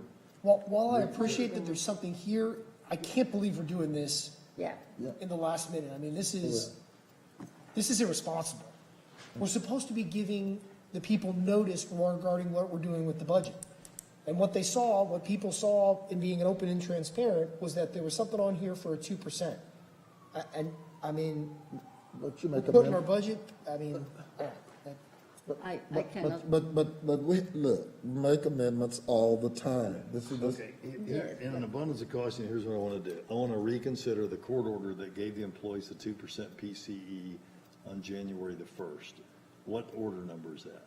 That's this number, item 49 that you have on the books. Oh, so we've yet to give the employees the 2%. Right. Is that right, Dr. Watkins? That's what I thought So too. it's part of the policy that if I recommend it, then it could be absorbed. It's just absorbed in the budget, the upcoming budget. Right. So So the if you- reference is the policy that you guys passed in July. Well, but I Dr. don't need to- Judge, this is Russ, just to clarify, I think, and correct me if I'm wrong, the only reason you voted on a separate budget for the cost adjustment is you had to do that in connection with elected salaries, which the statute requires you to set that and to give them notice. That's why I believe the 2% adjustment per policy for the remainder of the employees in Dallas County goes through the budget process, and that's why you may not have had a separate order like you did when y'all voted with respect to the elected officials. Which would be approved on the 29th when you approve the budget, because that 2% is, Well, the only thing you would need to do is change this. For purposes of being able to post, Yes, the judges made a motion to reconsider. that's right. Okay, Right. okay. That 2% has to be, if you want to change it, has to be voted on so we can get this into the paper. Right, If you want to exactly. include the elected officials. But I think what Commissioner Koch is saying is that while we want the 2% adjustment for all employees, the elected official will be separated. And I know that's not what we started at the beginning, but now I want the adjustment for all the employees. I just can't support the 2% raise on elected officials. And any kind of motion that includes that, I cannot support, even when I want to have that adjustment for non-elected officials and all the employees that make less than $61,000. Judge urged 49, needs a second for us to discuss, right? The reconsider? The reconsider, yeah. I'll second. Yeah. But before we get to that, I just want to make sure, and I want to ask, I think in an abundance of caution, we probably should find this other order and reconsider it. If it turns out that we get into a situation where the employees grieve and say, well, you gave me 2% last month and 3.3% this month, and I want both of them, that is a $3.622 The record is real mistake. clear, Judge. You're making the record clear. Yeah. No, it's just one PCE. It's Yeah, not just- twice. That's Okay. it. Let me clearly state my motion, though. Okay. My motion is as follows, that beginning January 1 and proceeding until the end of the budget year, there will be a personal consumption index adjustment of 3.33% of the salaries at that time for our employees to cover growing inflation, and that would include all employees of Dallas County. And elected officials. All employees, including elected officials. Unless, like myself, they sign an affidavit saying they don't want it. And seconder accepts. Is there any discussion or on readiness? Yes. First of all, I want to thank you, Dr. Watkins, and staff, Mr. Heichel administration, and everyone that went to the grievance committee. Here we are at the same point. with $300,000 or $200,000 and $300,000 less, which took, in going to that grievance committee. And as the presentation that Commissioner Koch, did during the grievance, the reality is constables and JPs are the higher pay level than most of their counterparts in other parts of the states and surrounding counties. And there was also the point made that, they have to have, money for food and gas. And elected officials do get, car allowances, and that are very generous. As a matter of fact, I was making the calculation, and 3 of them make $578 a month. That's $6,936 a year. And 2 of them make get $775 per month. That's $9,300 a year. I think as far as elected officials go, in the times when we're still in the middle of a pandemic, we still have people that are unemployed, that can't pay their rent, business owners that are struggling, to pay taxes and to keep their doors open. I think that giving elected officials a raise, as we continue to see the need in the community, and we see it in our agenda today, people are still struggling to keeping their homes and put food on their table. I think that sends a terrible message to our taxpayers. In my opinion, people cannot raise their salary out there in the private sector. And in the public sector, we should only get raises when the voters approve them. I know that that is not the way counties work, because we're an extension of the state government, but in good judgment, I just can't support elected officials in this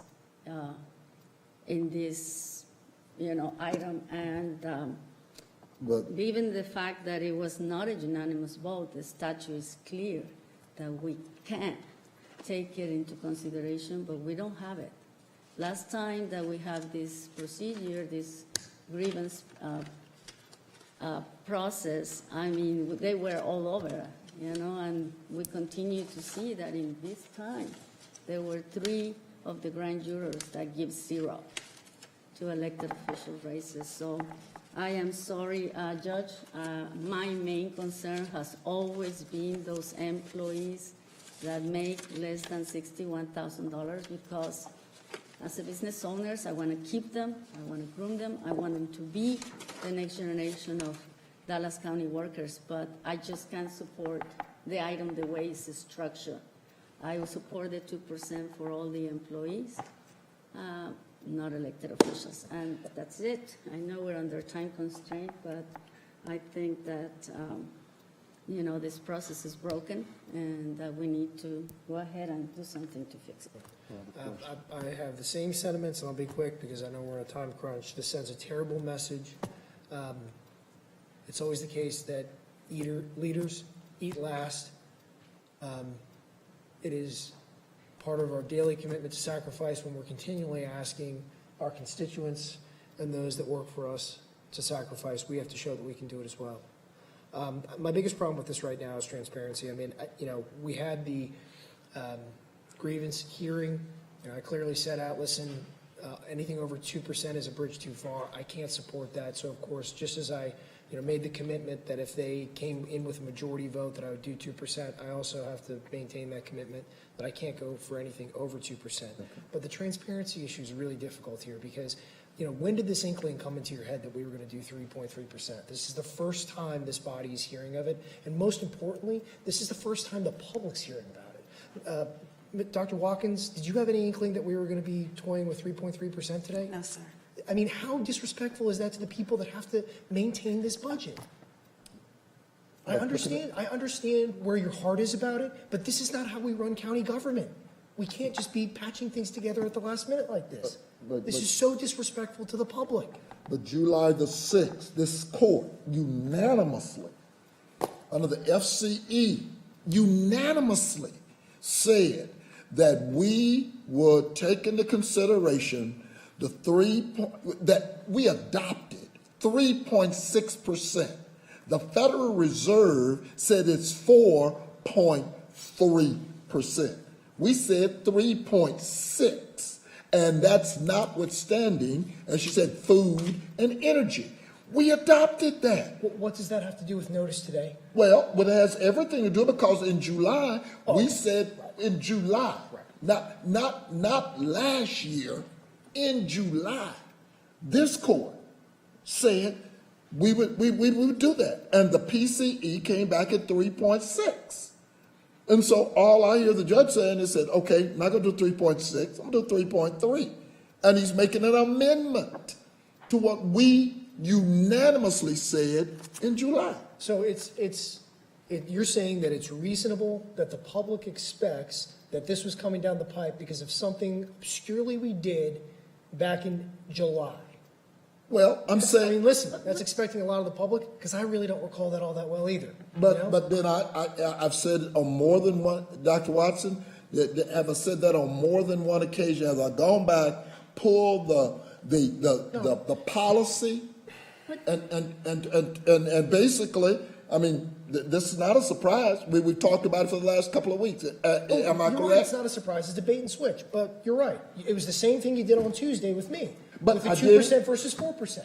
And what's your point? We got an amendment on the floor. Well, and again, I mean, the policy is one thing. I mean, when we're looking at the budget and just following, the conversation, when we look at the budget, Dr. Watkins' job is to say, hey, here is the policy, guys, okay? This is what you can do with the money that you have and with the money that the state is going to take out. And she did that. We voted unanimously because we know this is what it meant. It didn't mean that we were going to put more money into elected official salaries. I mean, what Commissioner KOCH, and Commissioner, don't let me speak for you, what I think he's saying is, hey, guys, I mean, that's not what we agree on. I mean, we agree on a general policy on an umbrella budget, not on the details. Now, the devil is in the details, and here, I'm sorry, I mean, because I really want my employees, Dr. Watkins, to get that 2%, but I cannot support it if it's attached to the elected officials. I mean, really, I understand. It's not a huge amount of money, but the way that this has been done is no, really it's not a huge amount of money, but we spent for $48,000 that is going to be, the amount of money. We spent $300,000 in a procedure that came out to be a procedure that by one vote almost doesn't make it. You're right. Okay, but right now, what we are looking at is an amendment to number 49, which which is looking at the PCE, right? Yes. And it's that adjustment that would then fall in line with what we passed unanimously in July. The policy? Yeah. Yes. So it's all that same thread of discussion that has already been on the table since July. So I think the judge is referring to, the 3.33 was presented as part of my presentation. And that's where the 3.33 came from, because that was the PCE over the previous 12 months. And that was for purposes of budgeting the employee salaries exclusive of the electeds, because you anticipated separate votes regarding employees and electeds. So yes, you can refer back to July, but we've already made it clear to budget that we're segregating the two out. Now, let me say a couple, I'm trying to be quiet here, but let me say a couple of things about that. So I believe as an employer, and this has been my belief as an employer hiring people for 30 years, that if you don't keep people up with inflation as an employer, if you can't keep them up with inflation, you need to let them go. Because and I realize the government is a little bit different in that it's not as easy to let people go, but it's somewhat of a covenant. If someone comes to work for you, you got to keep them up with inflation. If their salary increase merely keeps them up with inflation, and you're calling it a structure, it's not really a structure, guys. It's just a cost of living adjustment. So what I'm trying to do for our employees here is keep them up with inflation and give them the salary increase that we've talked about giving them. All this talk about elected officials, and I know it's politically charged, and I get it, it's unpopular, but we're talking about $40,000, the delta between what you recommended, Commissioner KOCH, and what I am recommending. because the rest of this doesn't go to elected officials, it goes to our employees. So I want to clear that. I don't want to argue with folks today, and I want Dr. Daniel to have her say, but I did want to clear that up where my mind was on it. Call the question. Dr. Daniel, do you have anything else to? No, I just wanted to be clear what we were voting on and where, that it was the continuation of the July 6th policy change. Okay, call the question. Yes, ma'am. All those in favor signify by saying aye. Aye. Aye. Aye. All those opposed?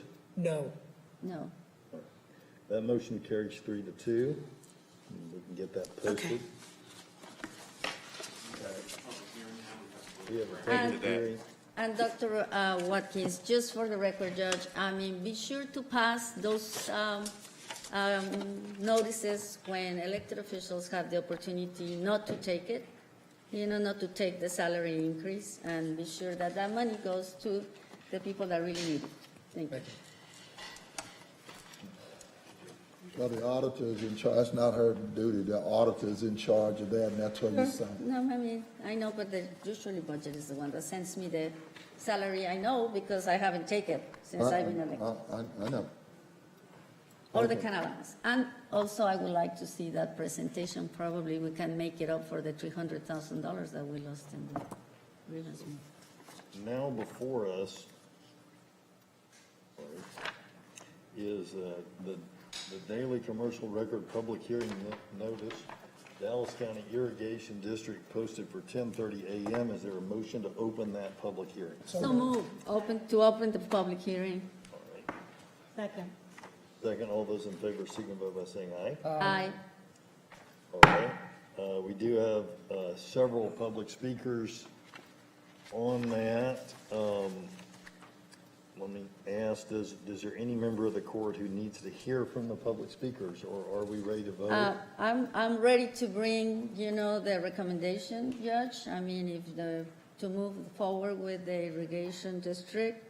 I just need to put on the record something that I want to thank everyone, the city of Coppell, obviously the city of Dallas Water Department, Terry Lowry, our civil DA, Judge Roden, and of course, Ms. Billingsley for working all together and, clarify some of the points that needed to be clarified in the contract.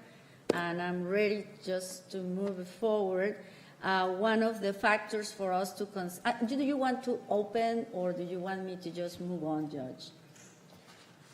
Dr. Garcia, if the commission and the judge don't need public comments, we don't have any to deliver. Okay, a wise man right there.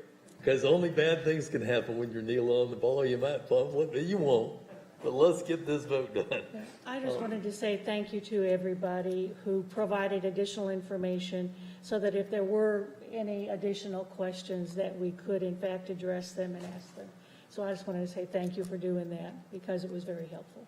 Thank you, Commissioner. And yes, that was the whole fact that there was not enough information for us to make a decision last time. And one of the factors for us to consider today, and I'm going to read it as it's going into the record, is whether organization of the district is feasible and practical. Based on documents you presented, the district will rely on a wholesale untreated water purchase contract between the city of Coppell and the city of Dallas. And I understand you're already looking in the process to doing it. And then the assurance that you have from the city of Dallas that is committed to that assignment and the agreement from Coppell to the district, and the impact of the feasibility of the district if Dallas does not agree to that assignment. And that is it. Well, all right. Are there any public speakers? No, this is just for the creation of the district, right? Correct. Okay, because there's another piece that I haven't been able to find, and so, okay. This is only for that one court order.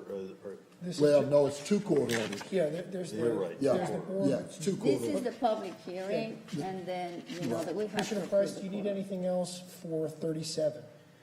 Yeah, well, The authorization of the bridge. not for 37, the appointments under, that's under section 58 -026. on the landowners and all, I got that. But as you said earlier, what bothered me, and I've asked for it, court order number 2012, Commissioners Court, I haven't seen any background with regards to who's To the asking. members of the board? Background checks? Right, because I haven't, Yes, I haven't seen any of that, and I've asked for it, and I did ask the court for it, the court administration for it. I haven't seen it. So, don't have any problem with the creation of the district. However, by our own rules, and I don't know if that's tangential to this irrigation district, that they have to be appointed today. Do they have to be appointed, or just the creation of the district?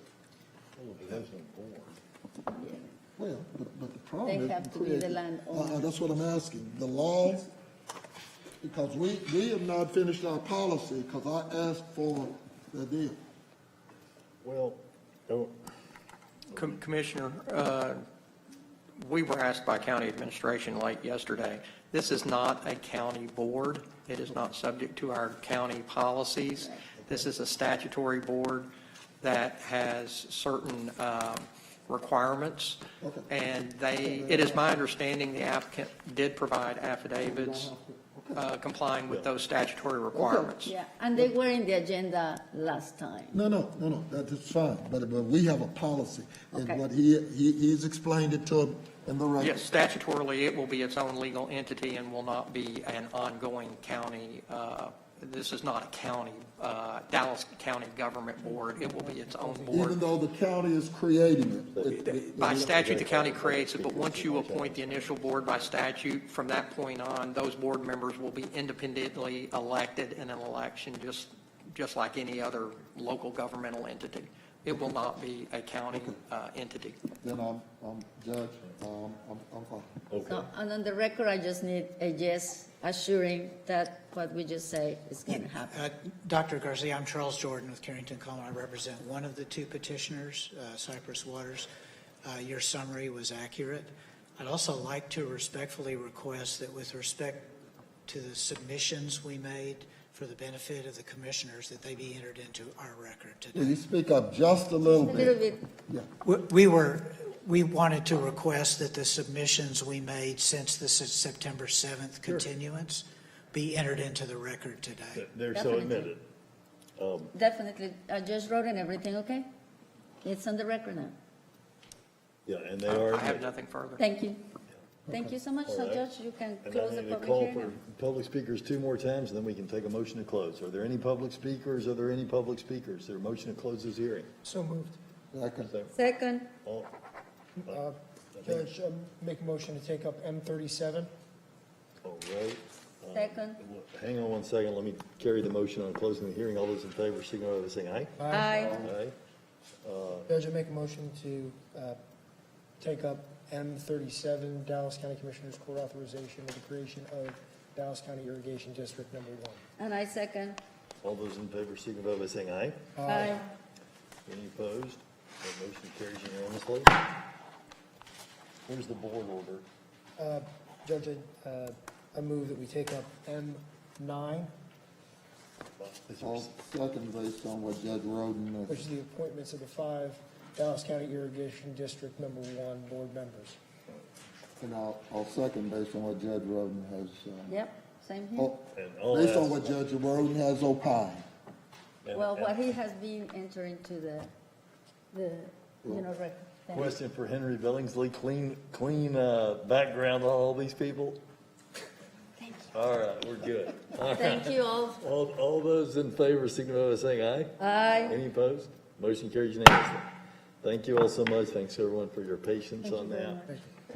And thank you for, being so cooperative. We've got some presentations. Are you sure we don't need to do oh, that's right, he's got things on the parking budget. All right, let's go back to and there's no reason to get the Parkland budget out before the end of the day, right? Okay. All right, let's go back to our presentations, and our first presentation is from Dallas County Health and Human Services.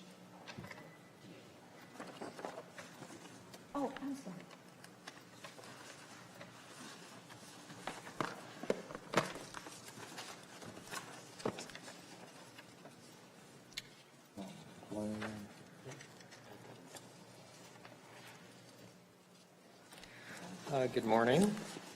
Good morning, so- Dr. Juan.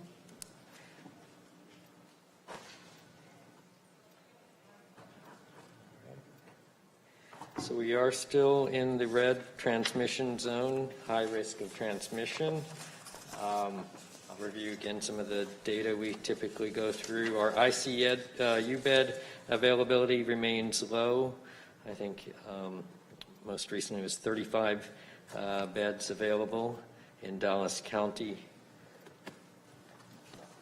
Regarding emergency department visits, we are seeing a decline in the suspected and confirmed visits in the prior 24 hours. It did peak maybe about 2 weeks ago. And so we are seeing those declines in that ER visit. And we'll see some similar sort of either plateauing or declines in some of these indicators.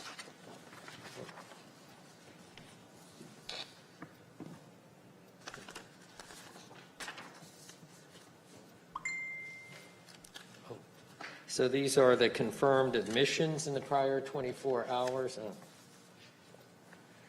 And again, this is flattened out, plateaued over the last few weeks, which is a good sign. Doctor, you keep saying, and I see the graphs, but these graphs contribute what is being messaged to the public, especially in regards to pediatrics, availability, etc. I'm having a difficult time figuring out which graph I'm following. Yeah, I mean, they're slowing down, but they're still at very high levels, as you can see. Some of these are at levels as high as we've ever seen, even going back to January. So again, we've certainly seen. We're not seeing the exponential increase we were seeing. It's flattening out, and some of the indicators are starting to decline, as like on this confirmed number of inpatients. But as you can see, also they are at very high levels. They're still stressing our healthcare system. The staffing needs are still very stressed, and again, ICU bed availability is still very low. Do these charts include juveniles Pediatrics. or pediatrics? Yeah. Do these No. charts include pediatrics? Those did, yes. They do? Yeah. Well, and that's. But, I think, yeah. I don't see that's true. That's true. I said it, Commissioner, because that's not the messaging that we're being sent with regards to it. And this first I've heard that it includes pediatrics. I mean, again, the message is that it's not like we're out of the woods at all. Oh no, Yeah. no. In fact, no. That's not. In fact, the message is just the opposite. Right, exactly. We're definitely not out of the woods, but I just don't want to make it seem as though when you say plateauing, leveling off, that's I'm hearing a different messaging. Again, you can see the plateauing, and on the number of inpatients in the hospital, that number is starting to decline. But again, you look at the value and the level of it, it's still extremely high. It's still occupying a whole lot of hospital beds. Again, the stress on our healthcare system is very high. But just it's not continuing to just keep going up. It's leveling off, so, and that's. But certainly no means to give any message that we can relax.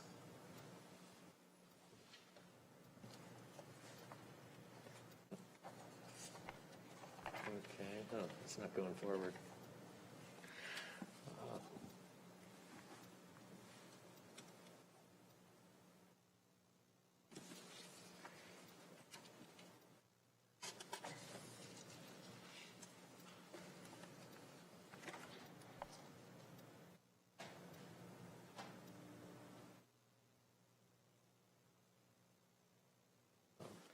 Next slide is actually the mortality, the deaths, and that is a trailing indicator to all the increases in the numbers that we've just been looking at. And so, unfortunately, that has been increasing. Starting to see some leveling off, but those numbers that we've been reporting have certainly shown increase. from where we were several weeks ago. Okay, I think you have or have seen copies of them. Yeah, okay. So we'll keep moving on. In terms of the vaccinations, statewide, there have been over 30 million doses administered in Dallas County. When you look at the eligible population, 12 and older, we've got 70.4% that have received at least one dose. When we look at the number of doses administered in Dallas County, so it's about 2.745 million. You can see on the chart that shows the trend of how those have, there, right there. How many doses have been administered per week in Dallas County. We did, start to go back up a few weeks ago, but that has now declined again. At our very peak, it's gotten to 177,000 per week. A few weeks ago, we got up to 52,000. That's a first and second doses. For first doses alone, that was about 35,000, but now we're about 20,000 first doses per week.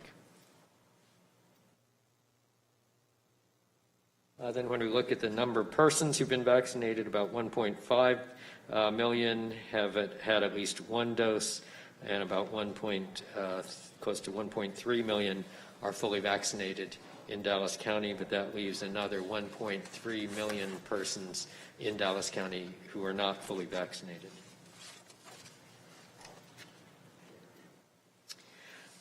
This is our summary chart and dashboard on the website. Again, about 57% of the total population has received at least one dose. You can see some of the demographic breakdown on that and the number of doses for each type of vaccine, Pfizer, Moderna, or Janssen. We have continued to offer the pop-up vaccination site at Fair Park.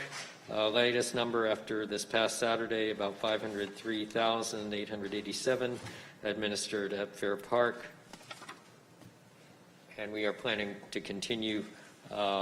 We will be offering vaccine at Fair Park during the state fair, right by Big Tex, and I think there's an agenda item. But it's just that one location by Big Tex, right?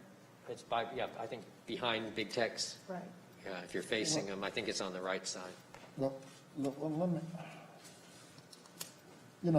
first of all, I didn't know you're still doing pop-up clinics out there. I mean, we've been trying to route everybody over to Ellis Davis. Who is going to be the central coordinate for what's going on with these pop-up clinics? Between us trying to, I've got staff dedicated to nothing. They're dealing with the state. They're trying to deal with your office. They're dealing with schools and whatever they're calling the Army Corps that's doing the pop-up. The coordinates are not good. The coordinates in terms of times, and we're only responding to people who are basically calling us other than the group we're working with. And I'm not having a comfort level that someone in your shop is managing in a way that we know that coordination is going on in this county. We had some people help relieve us this past weekend at the schools. We understand the schools has pushed out those debit cards. And see, again, here we go with the messaging. The problem is that I've got a group that wants to do that are doing the young people, but if they bring their parents, they won't do their parents. And so, we've got to get this coordinate thing underfoot, because and I said to them, I said, well, that doesn't make sense to me.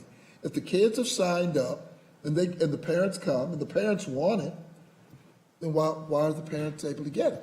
They said, well, we don't do parents. Oh, come on. Okay, I hadn't heard that parents weren't being done if they come with the kids, so we can check into that. I mean, Yes. Yeah, we're trying to get, again, shots in arms for everyone and make I it as get easy that. as possible. So I'll certainly follow up on that. Right, and what I'm telling you is there are certain groups that are taking on the schools.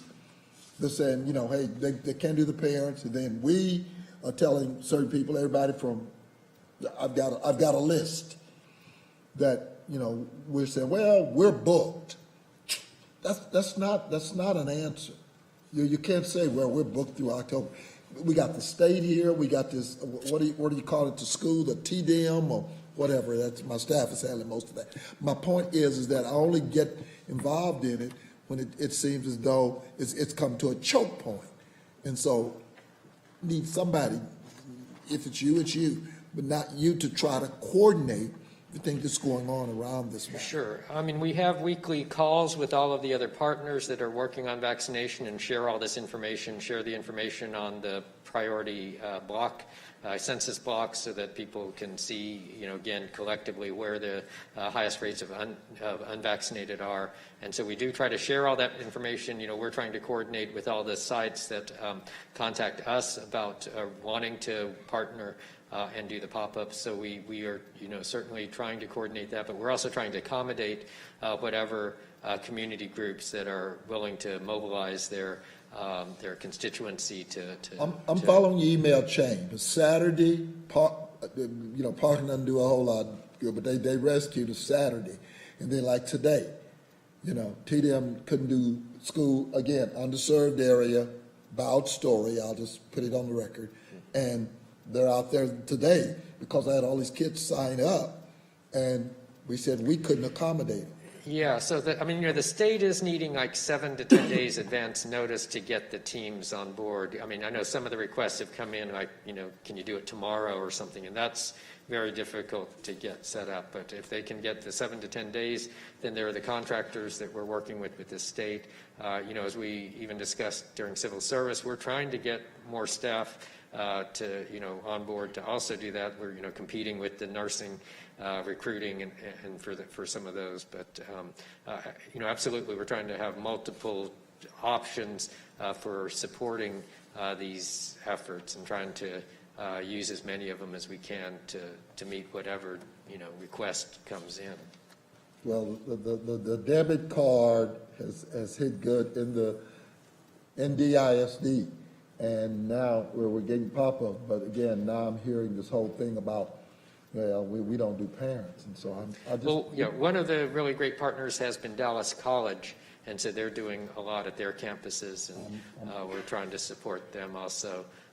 We're making plans with them for the booster, whatever happens with the recommendations for the boosters, and then, post the state fair, try to have some presence also. So. Here is the Fair Park vaccination numbers. Again, this is from the start when we started using the electronic registrations. About 44% overall Hispanic, 29% white, 15% black. But then in the last several weeks, again, continue to get 68% Hispanic, 19% black, about less than 10% white. So we are continuing to reach some of our target populations. This is just, again, that slide shown about the percentage of hospitalizations and deaths. We still have to update these numbers, so this is not the most recent. I mean, this is the most recent we have, but we're trying to update that. But you can see it's almost 90% of hospitalizations, 90% of deaths are in persons who are not fully vaccinated. So again, this remains a very preventable situation. And then here are some of the outreach events that we have scheduled. And I'm also, again, trying to send you the latest updates when we get the latest information on census blocks that have large numbers and percentages of unvaccinated. I think I just saw another new one come out, so we'll get that out to you. But you can see, again, the various partners and sites. And as I mentioned, Dallas College is doing a lot. Ellis Davis remains in there. And we're trying to accommodate other partners that are making requests. So, again, the numbers remain very critical. We are still in a high transmission, especially with the Delta variant. but we are seeing a flattening out. We have had some of the data, comparing that we actually are having better compliance with some of the mask usage and perhaps other preventive measures in Dallas County compared to some others. But it takes all of that, and we can't let our guard down and need to continue to be vigilant. Dr. Wong, can you give us a rough idea of the change in vaccination rate that occurred basically at the beginning of August when we started to see this latest surge and today? Say that So about the there was some discussion in the media and locally and in some other places that vaccination rates took a significant increase once this most recent surge really started to take off. And I just wanted to kind of, what was that change there here in Dallas County, roughly?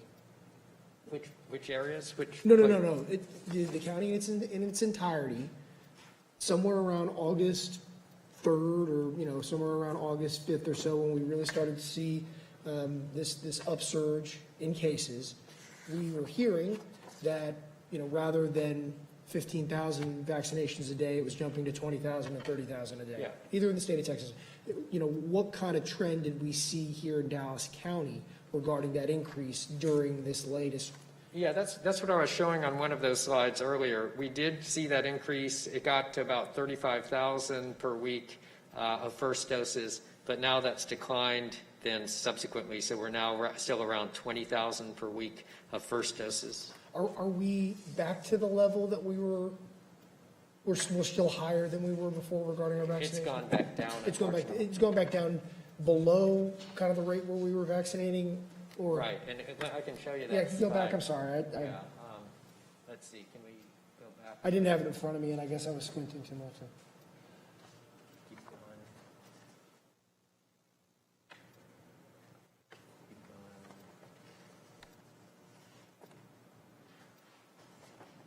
One more, I think. Yeah, that one. So that's that chart on the lower left, and that's for both first and second doses. So that one, you can see it went up to, when you count first and second doses, I think it was about 52,000, but then that was about 35,000 first doses, and now that number has declined from that second peak. Again, we got up to 177,000 per week in April. And also this chart and the shape of that is something we were trying to take into consideration, when the recommendation comes out regarding the third dose, just what sort of that demand and the timing, if they're going to be 6 months afterwards or 8 months afterwards, what some of that demand is going to look like. I mean, I guess the reason why I'm going back to this point is, our overarching ideas of demand creation, right? I mean, we're spending money on advertising, we're spending money on, different routes, but honestly, the greatest demand creation has been a surge in cases, right? And, I'm not saying that we should entirely shut down our advertising efforts, but advertising other pieces should essentially grab onto that tailwind. I mean, when people are afraid, give them, the immediate information they need at the time to get them there quicker. Sure, and I think it's a combination of all the efforts and factors. I've been sending out also the sort of vaccination plan and those updates, and in one of those actually showed where there were the points in the first media campaign when things went out, and then what the vaccination numbers. Now, again, it's multifactorial, but there was certainly, that was when there was an exponential increase in the number of vaccinations. Again, a lot of things going on at that time, but everything helps, and everything that helps, get someone to make the decision to get that vaccine. You can't regress out, one factor that made this happen, but, I mean, you can at least make some good educated assumptions so we can continue to make good decisions going forward. I just, I want to make sure that our advertising dollars are very targeted and well spent, because there is, plenty of great studies on public health advertising that sometimes falls flat. But there's other instances, like during the AIDS crisis, where, there were incredibly effective campaigns, and with tobacco use as well. So, but, I want to make sure that we model, the best best it's been out there because, you know, every life we save counts, right? Yeah, absolutely. I mean, and there's a lot of misinformation out there that some of the, messaging to try to combat that. And but it does take all of these things together. It's hard to. But messaging is not a standalone. And one of the things that when we do these pop-up clinics, I know we've had the best success is that when we do it and then we contact the office and then get walkers in that area. Right. That's been the real, and I don't know what we call it, that advertising or what. Right. That's where we've gotten the best result. I totally agree. Yeah, when we've had that mobilization from the partner that they're getting their constituency, then we go out into the block areas around and do block walking before, and then if there's advertising and promotion, yeah, all of that together and sort of building on, more of the peers and the leaders in those communities also talking about it. I agree. That's where we've seen really the best synergy on that. Apologize for taking you to the wrong slide. You now got to flip back, right? Oh, I apologize for taking you back. You got no problem. Okay, and that was actually the last slide's just the community partners. So, all right. Thank you. Just want to get somebody to coordinate this because when we're out block walking, we're getting this. So we need that. Need a coordinate in your office. Okay. Yes. I mean, we are trying to work with that, and even with the other community partners. So. Thank you. Thank you. Yeah. Dr. Wong, and thank you so much for the update. Where are we in the process of getting prepared for children vaccinations? As you know, it's all over the media that Pfizer has already approved some of this. What is it going to take from Dallas County? Are we going to partner with ISDs? Any plans, any looking into how we're going to handle this? We think we're ready for that. It's similar to when the approval for 12 to 17 came out. We had our system. They actually, Luminaire quickly updated it to get the parental permissions as signatures as part of that. We've got all of the, they've actually added things for incentives and other things. So we feel like we're prepared for when the children are approved and, hope to work with other partners on getting that, but it's just expansion of similar. But she said the same thing I just got to asking you about TDM. Because TDM, whatever that acronym is, with regards to the schools, according to Parker, they've parceled that out to the various school districts. And so as a result, they have a plan in place. And Right. But my question, Commissioner, and you're right, I mean, that is the part ISD will implement. My part is, I still don't know how much, what is the logistics for distribution that we are going to be in charge of. And I'm just speaking out of, what I have read. The conditions, the temperature, is it a different handling? I mean, do we need to prepare anything in Dallas County? Can I say to the public, Dallas County is prepared to handle anything that will come based on the logistics and experience that we already have? Yeah, the handling and storage and things are going to probably be the same. It will be it's looking like a smaller dosage. The smaller amounts will have to be drawn up. So that logistically will cause more just details and complications. Just keeping track of these are syringes that are drawn up in smaller dosage versus others. So yeah, I mean we're definitely we've had a lot of experience working with even with the mass vaccination sites with multiple vaccines at the same time. And so it's similar type of issues that we will be, prepared to deal with, but they are complicated sometimes. And do we have an idea of how many vaccines we will have to administer to that population younger than 12?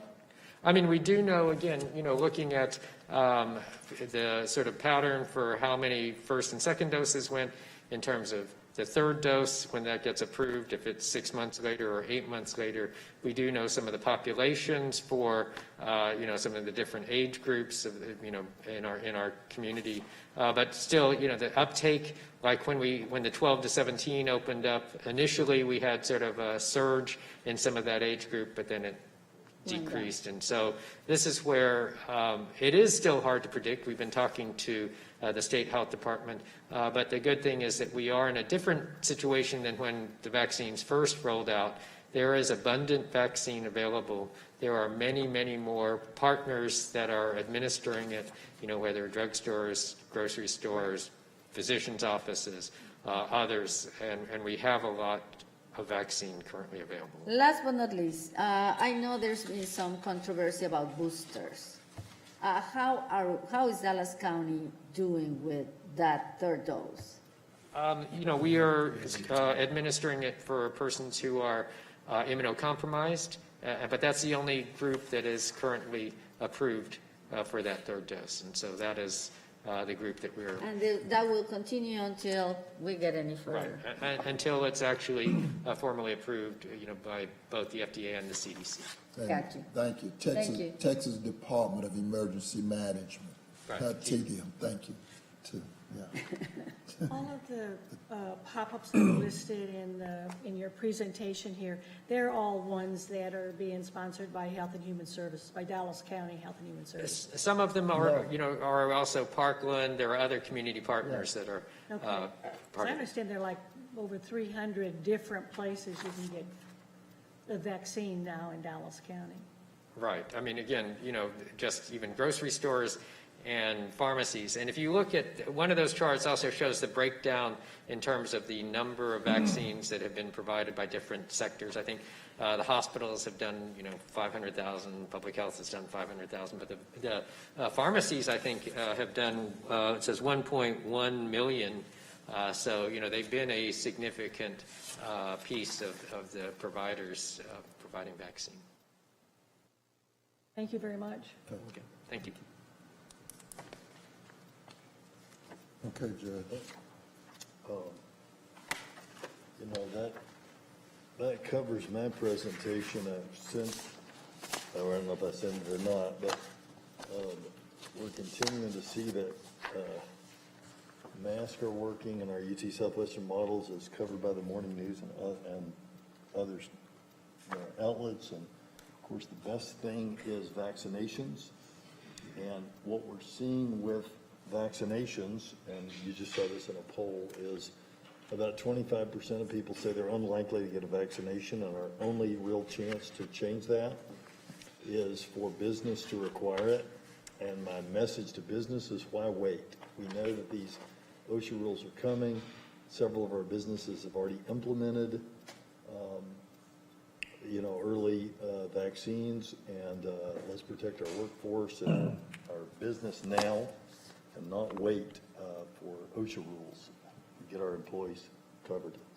I'm going to, I know this is going to shock you, hell, I'm going to agree with you twice today. Oh my God, what's going on? Yeah, hell, as long as I ain't getting whipped off of a horse. Anyway, I agree. I mean, at some point in time, it's going to have to be mandated. And for all those emails I get, saying, I'm your boss and I demand you're not vaccinated and free body and free spirit or some old. Anyway, I'm with the vaccinations, and so I know that'll shock you.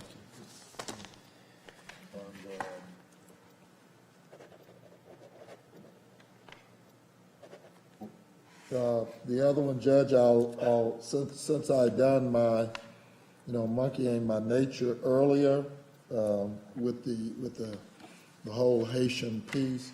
The only thing I'm going to add to that today is that Samuel Cartwright's presentation, a decade before the Civil War, was part of long insidious practice of what historians call scientific racism, the spread of bogus theories of supposed black inferiority in an attempt to rationalize the institution of slavery and centuries of social and economic domination and plunder. Here, the enslaved people were beneath even the human desire for freedom. They had to be diseased. This was Civil War. This thinking would thrive in the 18th and especially the 19th century, starting with the theories of physical and intellectual inferiority that likened blacks to animals, monkeys, apes, especially those helpless children that evolved to infer black cultural and then social inferiority. And what's interesting, last evening as I continue to watch documentary on Muhammad Ali, as he talk about him having made Cassell, I did get this piece of research. It was 1983, and Cassell was punished too. It wasn't a teachable moment. In 1983, Cassell was in his broadcasting twilight. He was calling a Redskins game when he uttered the regrettable phrase about a smallish wideout named Alvin Gary. Cassell's comment was, and I quote, "That little monkey got loose, didn't he?" But that was 1983. I wonder if he got a monkey mug for all his hard work, but he was suspended. You know, it's interesting as I continue to, but only in Dallas County is it only at Parkland is it a teachable moment. But, and it continues. That's it. I did it on the first one when I did what I did. Our next presentation is from Harold Martin.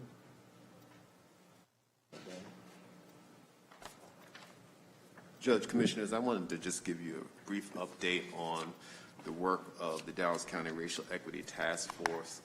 I did publish this as part of the agenda, so it has been out a couple of weeks, so I'm not going to spend a lot of time on it. We'll answer any questions you have, but I just wanted to highlight a couple of things from this presentation, if you could pull it up, Aaron.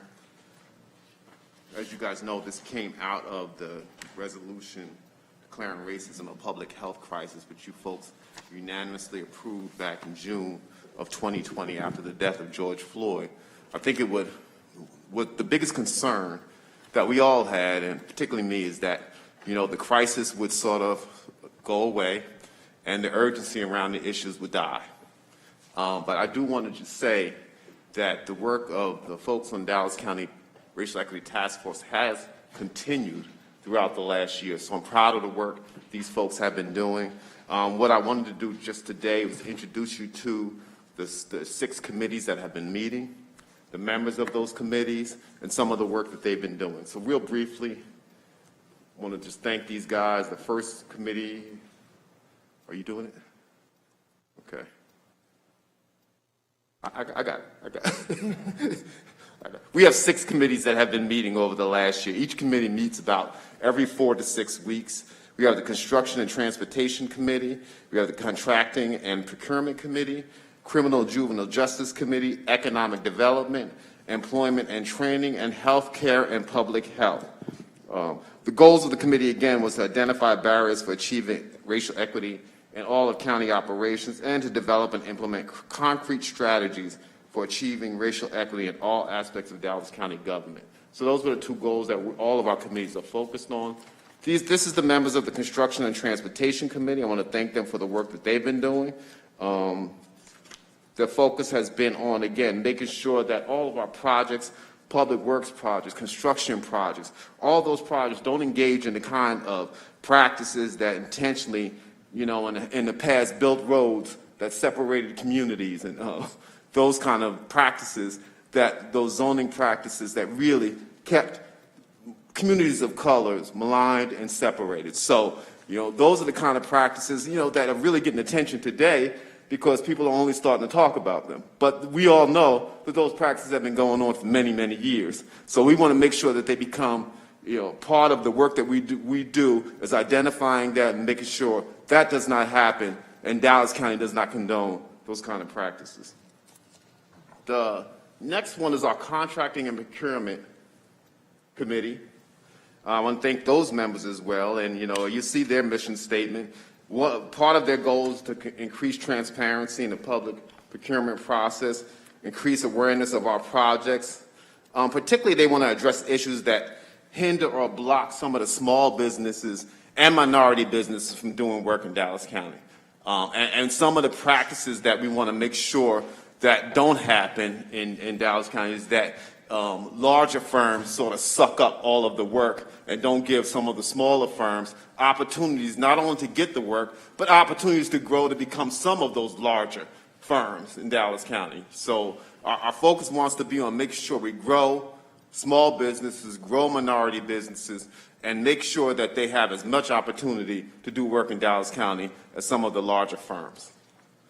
I do want to thank, some of our projects, that we've particularly focused on. South Dallas, Oak Cliff have a huge minority representation on the work that we've been doing. We still have work to go, and I think I put Jesse Crawford on notice when he first came here that he's got a lot of work to do to help develop that. But one of the goals of this committee is to make sure that he gets the tools necessary so that we have what we need to go out and do a disparity study in a couple of years. That has to be our focus. We've lost a couple of years in some of the transition, but Jesse knows, and we've had that conversation, that has got to be one of our top priorities, and this committee is going to help us help him get there. Our next committee is the Criminal and Juvenile Justice Committee. These are the members of that committee.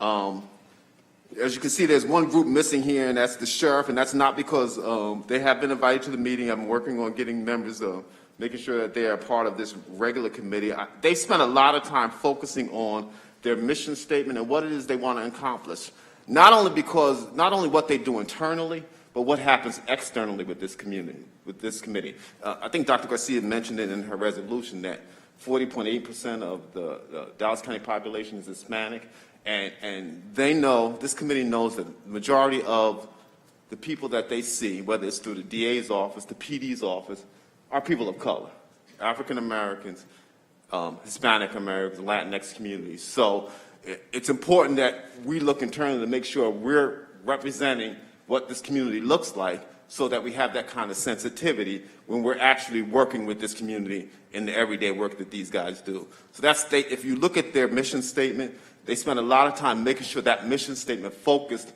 on that aspect, both on an internal level and an external level. So I'm really proud of the work this group has been doing. The next committee is the Economic Development Committee. Part of what we're doing with this committee, as you guys know, we don't do a whole lot of economic development because we're a county. We have a small, unincorporated area, but we do have opportunity to impact what happens on a countywide basis. The money that you guys help a lot of the communities with, a lot of your cities with, particularly our public works projects, we have an opportunity to really make sure that that money is spent intentionally. And particularly with some of the ARP money that we're getting ready to get. We want to make sure that some of those projects that we're looking at have an intentional focus that focuses on building up communities of color and communities that are disadvantaged. Commissioner Price was on a panel, last week I believe it was, Commissioner, on the book of the accommodation, which is getting ready to come back out. Jim Schultz. Yes, with Jim Schultz, exactly. And it was a fascinating panel. It was on KERA. I think they still have a link to it. But Jerry Hawkins, who is the director of the Dallas Truth, Racial Healing, and Transformation project here in Dallas County, he said racial equity is about changing the material condition of those who have been oppressed. And so if we're going to do anything, particularly with this committee and funds that we have available to make some changes in Dallas County, we have to focus on making sure we change the material conditions of those in communities of color and the communities that we want to focus on, which is, again, are those communities that are in, I think Commissioner called it the Mason-Dixon line, which is what, south of 30? South of 30. South of 30, right? So that's the Economic Development Committee.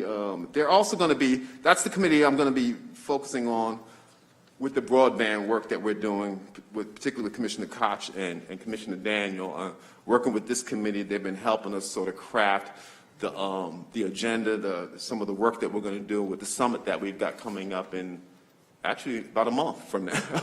So again, real proud of the work that this group has been doing.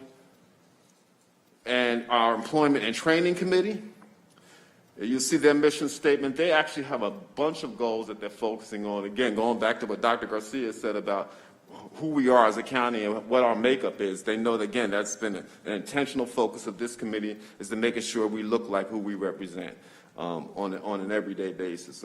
So you'll see as part of their goals is to focus on that, and also focus on the kind of training that we do to make sure that we're sensitive to how we respond, how we react, how we interact with our community.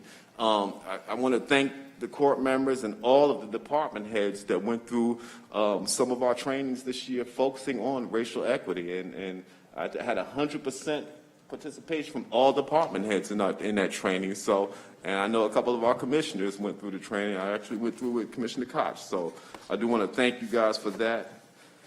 And our last committee is the Healthcare and Public Health Committee, and we're going to be working closely with Parkland and Health and Human Services by supporting the work of the CHNA, the Community Health Needs Assessment with that committee.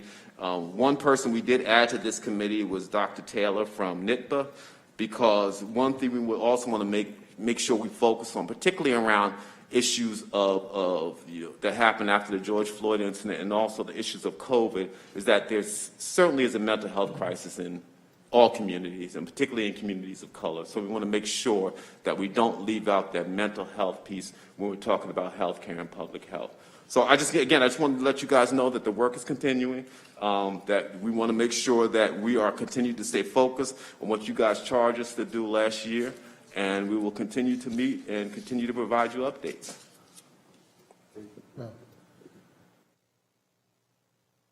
Good job. When we talk about that Mason-Dixie line, this is the first time, by the way, that UT Southwestern will be prominent south of I-30 in a very strategic way. Next to Redbird Reimagined Parkland Clinic is 120,000 square foot UT Southwestern facility that is also culminating. By the way, we're having a soft opening as of 9:30 this morning with Redbird today with the clinic. So I had a soft opening. The community got a lot of feedback, but that is opening today. But UT Southwestern, in a very prominent way, is south of I-30 for the first time. And I did want to say thank you, too, for taking the initiative and looking at the attitudes and thought processes and the way that things have always been done and addressing those in so many ways that Dallas County works. And so just looking at your major committees shows that it isn't just one item, it isn't just one piece, but it's very pervasive in so many ways that we do business. And so I just say thank you, keep it up, anything that I can do to help. And I guess being the one that gets most associated with keeping the trains on schedule, and I mean, hey, when it comes to the jail, right? but when talking about changing and transforming the way that we do management, this is really well put together. This is really staying on task and keeping everyone on the same page. So thank you for your management in this, right? It's an important issue, and thank you for managing it well. Thank you, Commissioner. And to that point, Commissioner, I just want to say that you guys have an awesome set of department heads here. Despite everything that's going on, despite everything that's happened with, all the changes, all the work, these guys have stayed focused. These guys have stayed, made sure that they keep their eye on the ball. So, they make the work easy, to be honest, man. These guys do hard work. They So, are, and, Jonathan's daughter now answers the phone and said, "Don't call me. You cannot talk to my daddy." I call Saturday, I call Sunday. So she starts screaming. She said, "Get him off the phone." But anyway, Well, that tells you that you shouldn't be calling that much. But staff is, and we do have a chance, and again, we talked about that a little bit the other day. We call staffs. I mean, we're not 5 days a week, we're not 40-hour-a-week people. We're 7 days a week, and some of us are more, got 8 days in there. I mean, we do it, and when stuff hits us, we respond. And so, and I do appreciate staff for the sacrifice, because we call you regardless of the time. Kind of like the other day with the kitchen. We don't think anything about it because we're not in custody. right. But hell, when that kitchen goes down over there, and I got 5,000 people and machines and all down, people want to know, hey, how are we going to get them? Staff respond. And so I just want to thank them. But Mr. Martin wanted to say that the key to that whole racism thing is infusing systemic equity. That's the key. And I'm going to talk about it with parking, but you've got to infuse that into the equation. It's got to be systemic equity. And I just want to say that, after being here for, 10 years, I have felt for the first time that people feel more focused, more motivated, that more importantly, we as commissioners with you, administration, have starting to give the information in a more equitable way. It always, at the beginning, I felt like a director did not communicate well with another director. Right hand still didn't know what left hand was doing. I think the fact that there was so I don't want to say competition, but it was not the healthy kind of competition. I mean, I want to be sure that when this plan gets integrated, people feel proud to work for Dallas County. Just the fact that there were some departments that didn't even want to say which department they were working for, and I want to thank you, Mr. Bazan, and you, Mr. Martin, because you really have changed that philosophy. You really have taken out some of the fear factor that people sometimes felt working for Dallas County. And of course, I think the continuous improvement committee that Commissioner KOCH facilities, that are putting the blanket issue among all the departments will make a difference. And of course, I know Mr. Wilson is working with, as you mentioned, different ways of doing things. If you want to make me sad, just tell me that this is the way things have been done for a long time. Okay? No. The world is moving forward, and hey, we need to adapt. That's it. And we live in a very political world, and I'm glad that you have kept us, on the other side of the line. So thank you, Mr. Martin. The tough work is about to come, and I want to thank you all for the great work that you're doing. I mean, when I see every single department presentation, I couldn't see anything that really concerned me, and like Commissioner KOCH mentioned, everything is benchmarked, and that is going to be the key of accountability. Thank you. Thank you, Judge. Thank you, colleagues. All right, Commissioner Koch, you got a presentation? Do you mind putting that up?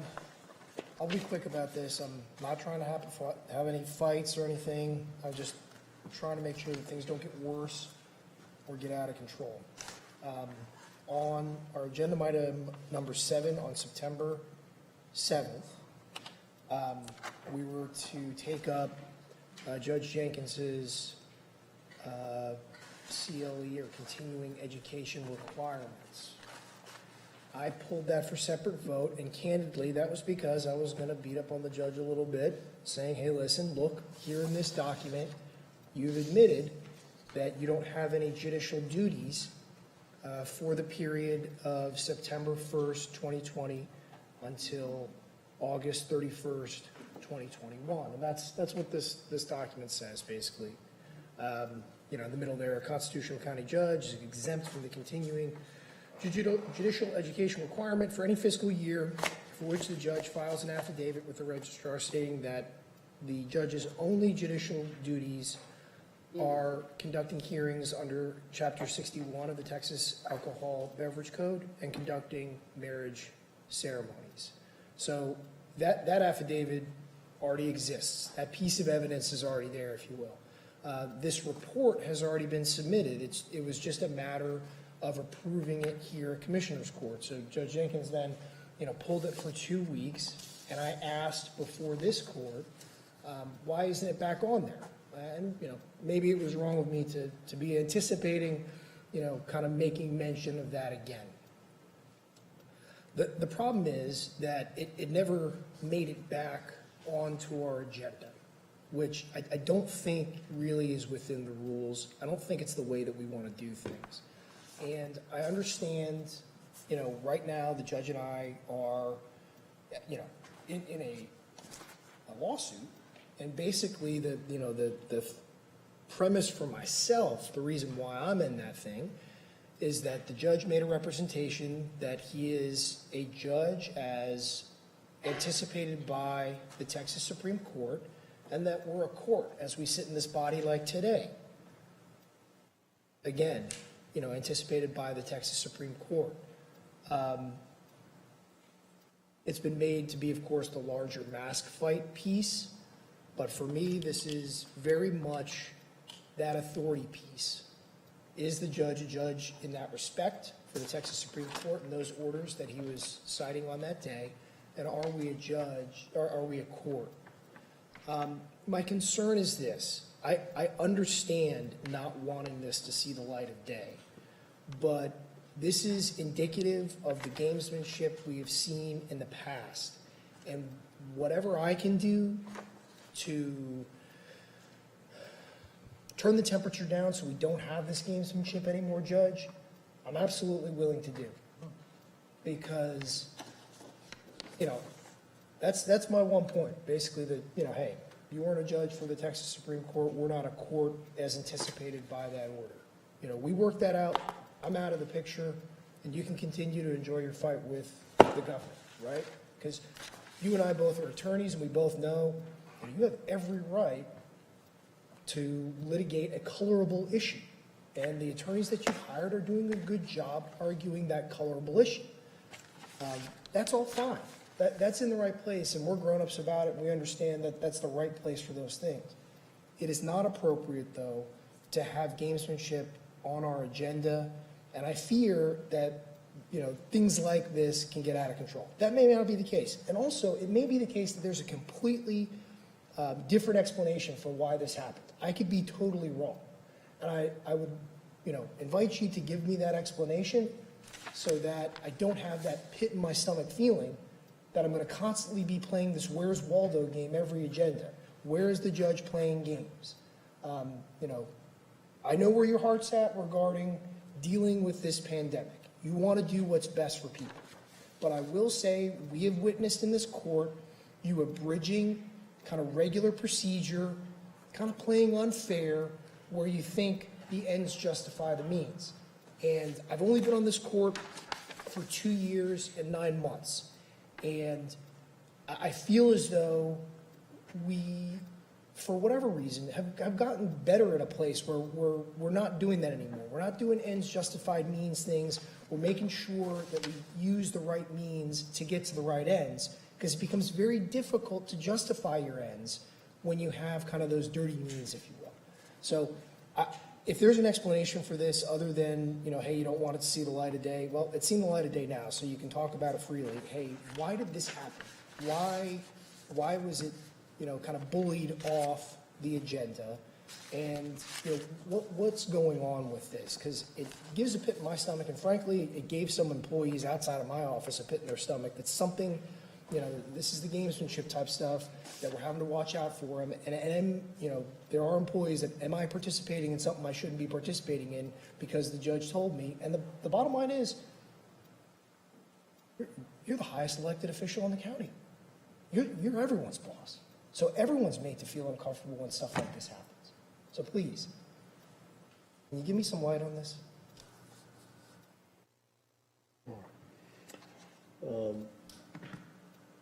Thank you. Next up is our consent agenda. Is there a motion on the consent agenda? So moved. Second. All right. And there's not a motion to pull sheriffs for separate vote. Today, I will note, there seems to be improvement there, and so I appreciate that, and that is correct. There's not a motion to pull. We're trying, and this week look better than others, so Okay. not where we want to be, but better than others. And I appreciate the work HR is doing and the work the Yes. sheriffs, HR within the officers in the department are doing on this as well. Looks like we're finally getting somewhere. All those in favor, signify by saying aye. Aye. Any opposed? Motion carries unanimously. And next is a motion on the bids. There a motion on the bids? So moved. And I second. Okay. Any discussion? Hearing none, all those in favor, signify by saying aye. Aye. Motion carries unanimously. We'll now consider court orders M1 through 43 and 44 through 47, pulling 14, wait, I'm not screwing that. Pull 4. Let me start over. Hang on one second. And 1 to 40. You gotta pull 4 because that's part of the budget. Yeah. Right. Okay. 1 to 40. All right, we have previously voted on court orders 48, 49, 37, and No. 9. We will now consider the remaining court orders in M1 through M43 and addendums 44 through 49. Pulling, of course, the orders we've already voted on, 4, 5, 21, 37, no, I'm sorry, 4, 5, 21, and 44 for separate votes, and pulling 46 off the agenda by the department. Right. I need to pull 14 also by the department and 46, as you mentioned. Those will be coming back on the September 29th special meeting because I have to approve those by September 30th. I also need to pull 45 for closed session for discussion before we vote on that.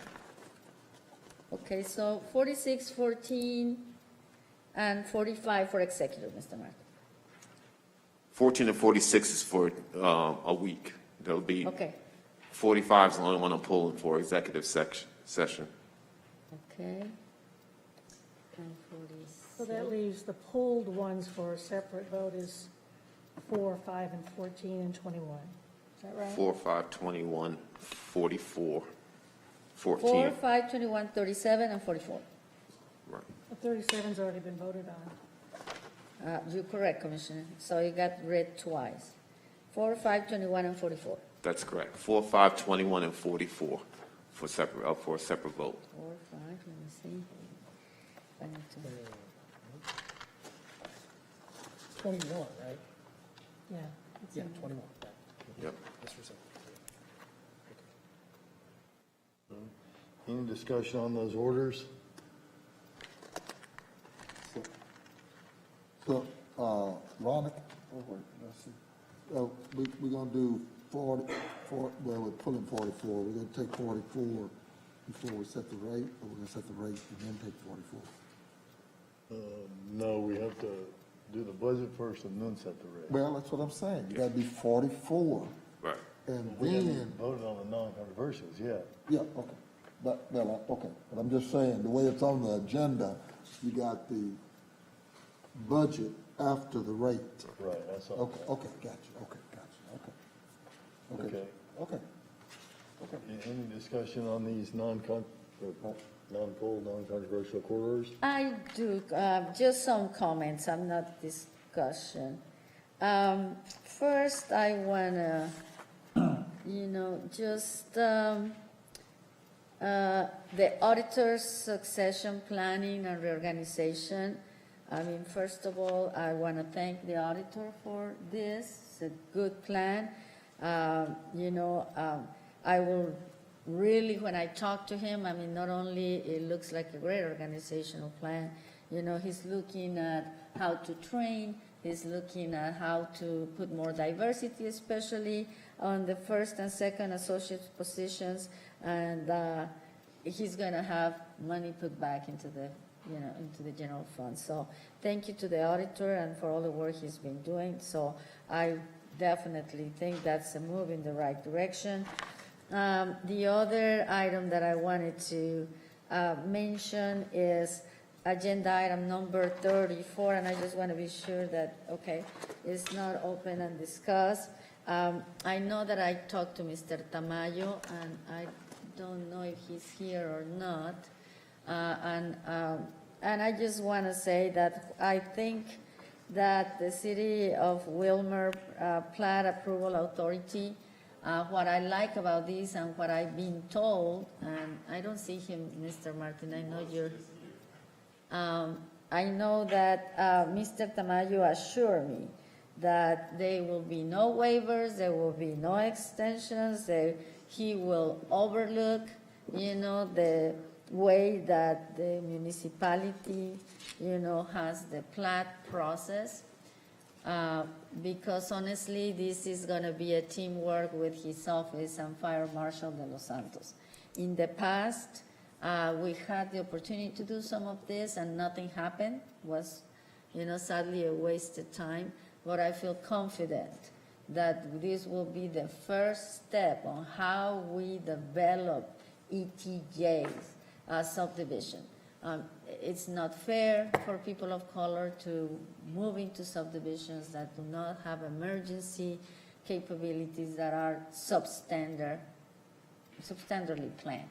So I was hoping that he will be here just to put into the record that, Dr. Garcia, I can answer some questions, and I worked with Mr. Tamayo and the number of departments who contributed to this. This does not cede any county authority for the development process approvals too, so we still have all of that authority. As you know, platting is a function of state law, so either the city is going to administer that process or the county. Here, Mr. Tamayo believed that the county actually had better resources to manage that process. So we want you to feel assured that the Dallas County processes are still very much engaged in part of this. And we will continue to watch all development in the ETJ and in the unincorporated areas. Thank you, Mr. Bazan, because I hope that as these subdivisions start coming forward, this Commissioner's Court will have some guidelines on how to make, a decision that is beneficial for everyone. This is actually a very big win. I mean, this is the first agreement to come forward. Well, but it's the first because, hell, we had to get the right manager in the seat. That's number one. And then number two, we had to be, consistent about it. So, it sounds good for us looking at it from the 100,000-foot level. But, our staff has been on the ground all along, whether it's been the DA's office, the marshal's office, everybody, until those cities, they have the authority, until those cities, kind of, get into the mix. Right. Then none of this, we can do whatever we want to do, and I think the civil DA's office has told us that all along. They're really still, at the end of the day, we've got the best resources to do it, but they're kind of driving the coach. But I think, Commissioner, in defense of Dallas County, and I agree with you in, giving thanks to the civil DA, Mr. Tamayo, and obviously administration, and you have to have the right people. I think the right people also and knowledge per se. And I mean, if you just go into some of those subdivisions, it doesn't take too long to see that there has been no planning, and that for how many years we have someone that really couldn't move forward. It just took, like you say, the right team, that proposed and show the knowledge, right, Mr. Tamayo? I see you now in the audience, to move this forward. I mean, and we will see, and hopefully we will see the details when these plans come. I understand that nobody here is a zoning and planning, wizard, but I can read basic zoning and planning and see if its standards are good standards or not. So thank you to all of you for that. I mean, I was very pleased to see these. However, I mean, like I expressed, I mean, all this comes in the back also of the fire marshal, and I want to be sure, Mr. Martin, that if he needs additional help, that he will have it. And last but not least, I also think that it's good to see that the agenda item number 36, Dallas County Inlet Port Flood Protection Planning, is in it, Commissioner Price. Yes. I mean, it's a long way coming, and the 1.1 from unallocated funds, will be there when needed specifically for that, coming out of, the right fund. So then this arrangement will be the model for other cities? Is that what the thought is? Or? Mr. Tamayo's here. He did all the hard work too, so I'm happy to let him speak on that. But yes, kind of bottom line, this is the first agreement to go through, so each city is going to be a little bit different, but it's a good template to start with, yes. Yeah. Did you want to?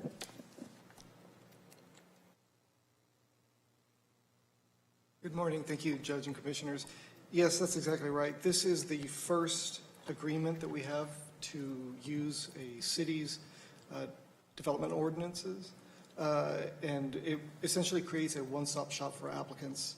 Instead of having to run through two parallel processes, they just go to the city.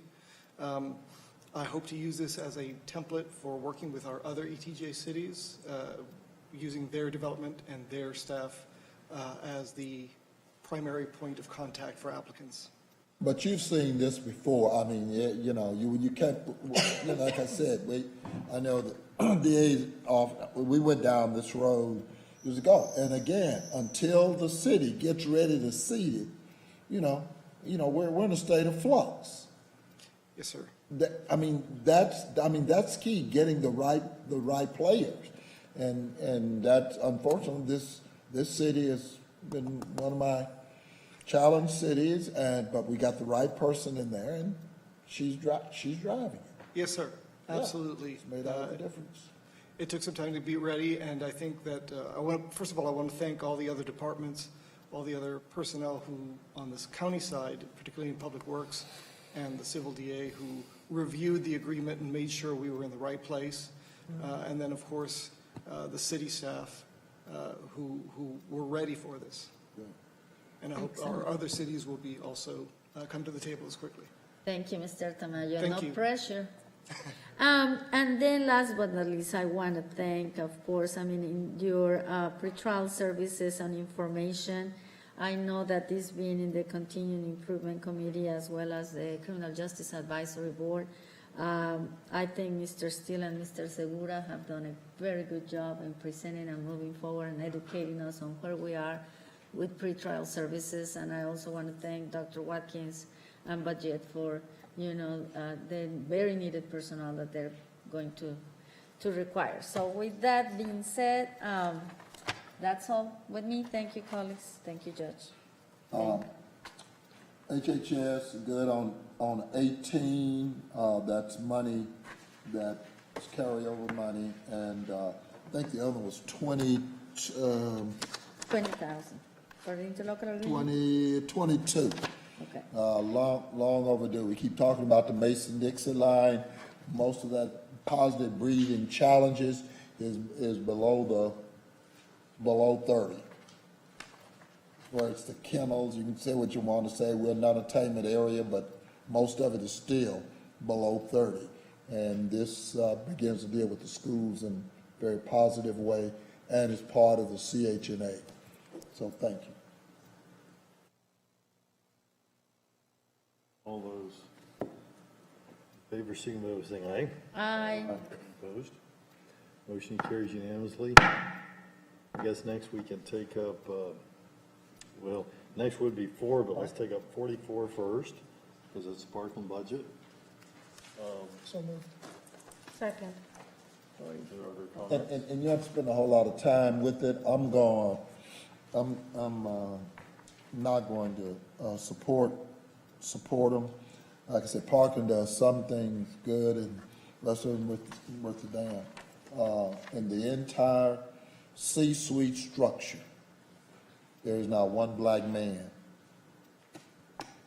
in the structure. And since Dr. Therese has been there, there's only been one, and he's now heading up in California. It's interesting to me, ones who are here leave and go to the Cleveland Clinic, they go to Ford Clinic, they go everywhere, and they're stars. And in Dallas, they're just barely holding on. Not one. And there's only been, since I've been here, 37 years, there's only been 2. But Dunn was the star when he was here. Who? Jim Dunn was the star when he was here. That's right. But Jim Dunn left no sooner than President administration came in. Jim Dunn left, and then his successor, Corey, left. That's it. So anyway, just call the question, because I'm a no vote. I just want to say a few things also. I mean, I do have to put onto the record the great job that Parkland has been. And aside of what Commissioner Price said, the excellent job that they've done during this pandemic. I mean, they are starting to implement a lot of the community needs that we have asked for so many years, Commissioner Price. I agree with you. And while I hear you, I mean, I also have to look at the positive things that I was a little bit reluctant to believe that they will happen. The Red Bird Clinic, I mean, it's a big win I for can the find southern something sector. good in a skunk. Well, Commissioner, but sometimes you can't, you know, and in this case, I also like the fact that I'm seeing something that they lower the tax rates while they're keeping, you know, the debt services, and that's something that they haven't done in a long time. So while I hear that we still have challenges, and I have to tell you, I mean, I have them here in Dallas County about diversity in certain levels. I mean, the reality is Parkland, this budget, it looks good, and Are you telling me inclusion and diversity is better? inclusion and diversity, which seems to be the words of the day. Yeah, it is the word of the day. It is the word. That's Always the word. cultural competency, inclusion and diversity. But you can't run an institution and it's the same. I mean, you know, as I said, in 2015, you got a new structure, but you got the same culture, you know, and that's my concern. Yeah, they do some things good. If there's a traumatic, what do they call it, trauma 1? Yep. Yeah, you want to go to Parkland. You know, I can live in front of Methodist, but I want to go to Parkland if it's a trauma 1. But beyond that, as you said, Samia Zia has done wonderful at Ellis Davis and responded. Yes, and I forgot to mention that. She's been remarkable.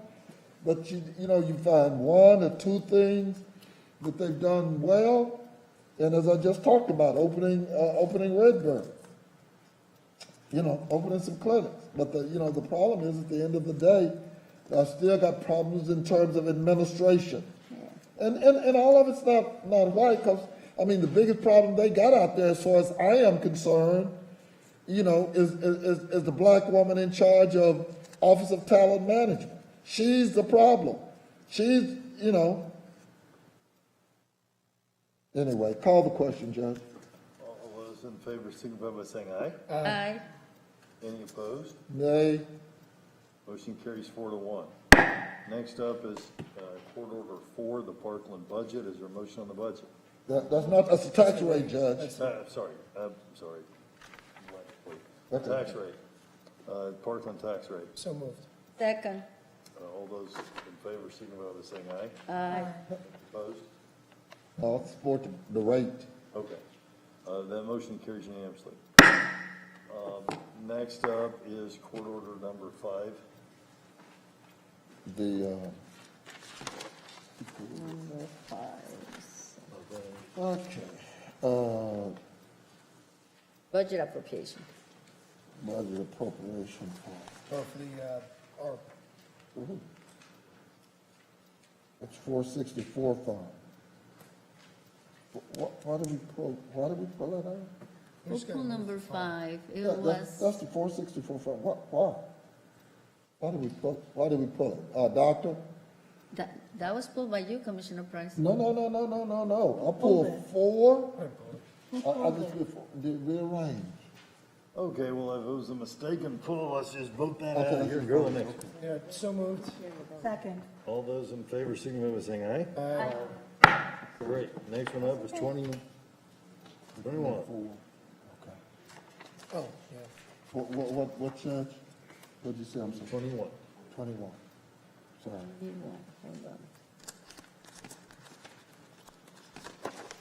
I am using this thing and I cannot pull out anything.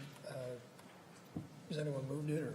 That's that contact tracing. Yeah. Contract, the But license, yeah, we kind of been down this. This is just a license renewal. Yep. Approval. Second. I just wanted an update on where we are with contact tracing. I mean, I know that we're in an environment where contact tracing is not highly effective, so I know we're continuing to spend money.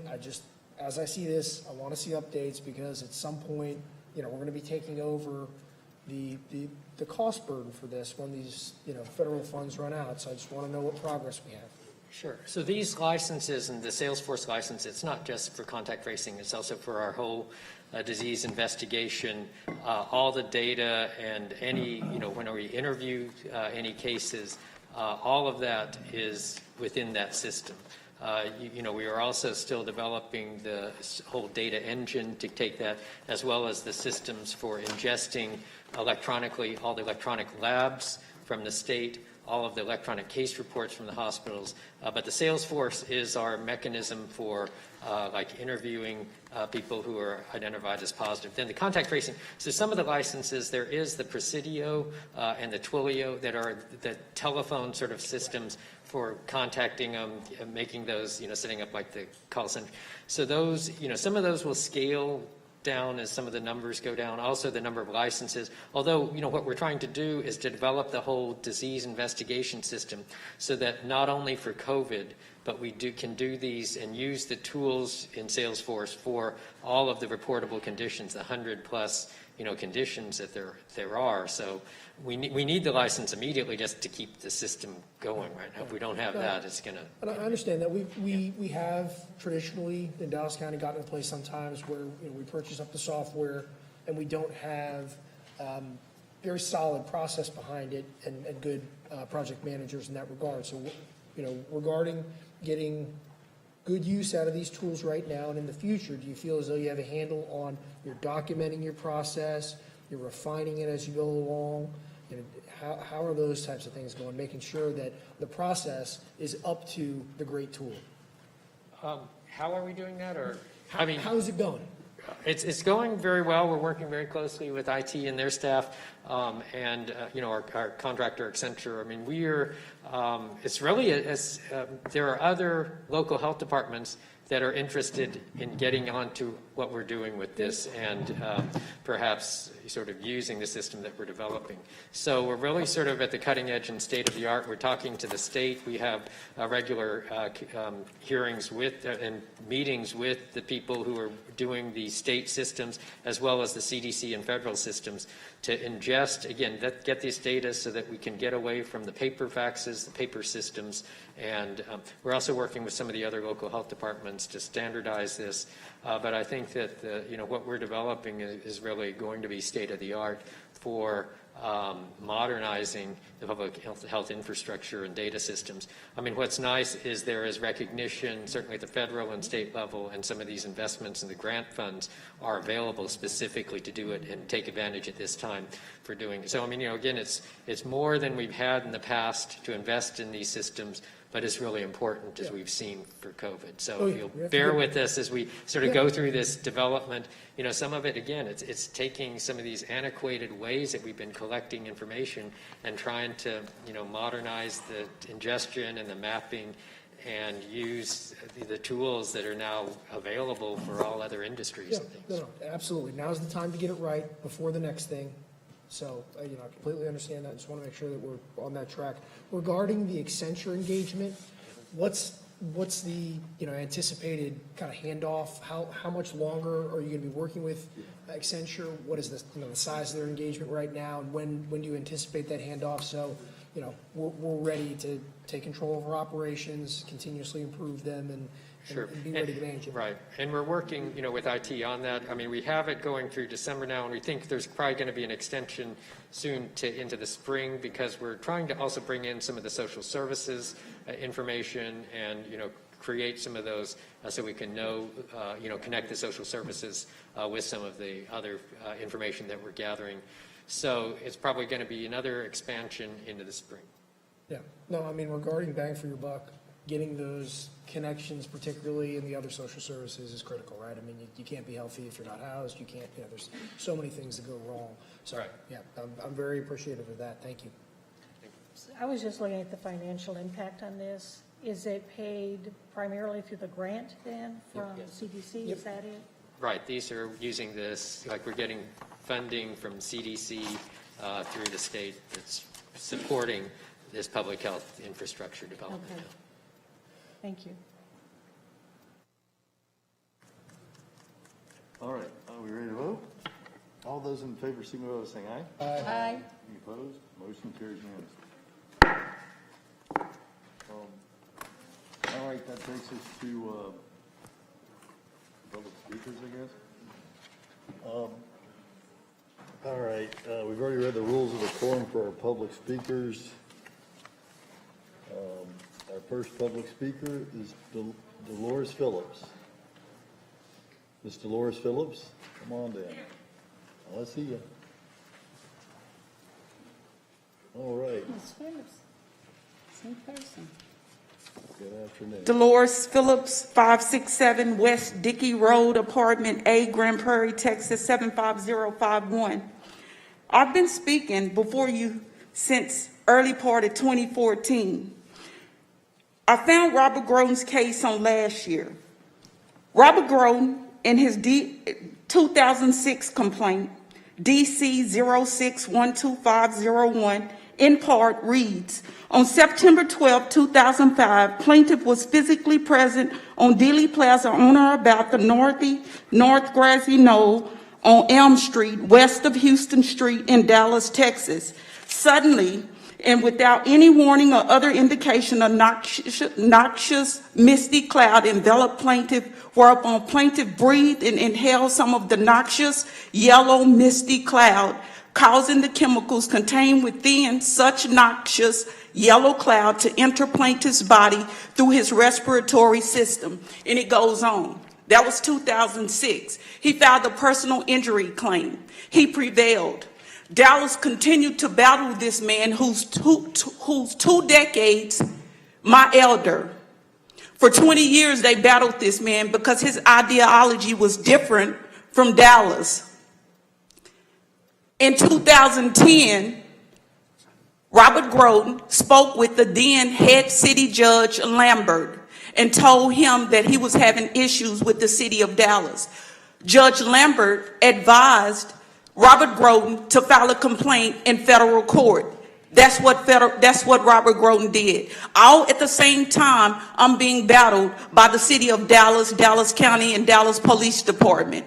In 2006, when Mr. Groden was speaking of Dallas unlawfully violating him, writing him 82 tickets, all dismissed, they triggered 2 strokes with Mr. Groden. Robert Groden, JFK expert, settles with Dallas after 82 bad arrests. Jim Schultz, March 10th, 2017. It in part reads, over 7 years, the city has arrested or ticketed Groden 82 times for selling books.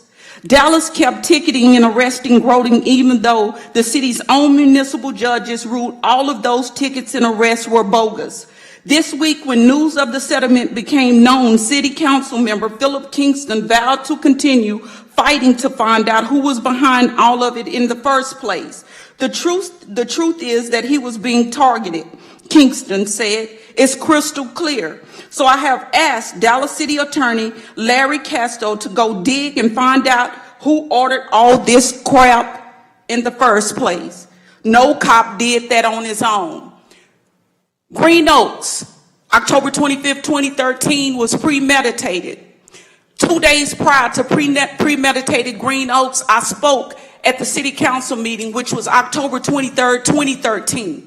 They have now erased that video and saying it never happened. I also filed open mic documents on October 23rd, 2013, but those are showing as filed. I would also like for you to know that Honorable Jenkins, on October 25th, 2013, they intercepted court documents going to the United States Court of Appeals for the Fifth Circuit. And I'm going to be, FBI is at Dallas now. All right, thank you, you're out of time. No, thank you. Oh, you're welcome, have a good day. Mr. Richard Sheridan. Yes, good morning, Rich Sheridan. Good morning. 4801 Live Oak Street, Dallas, Texas.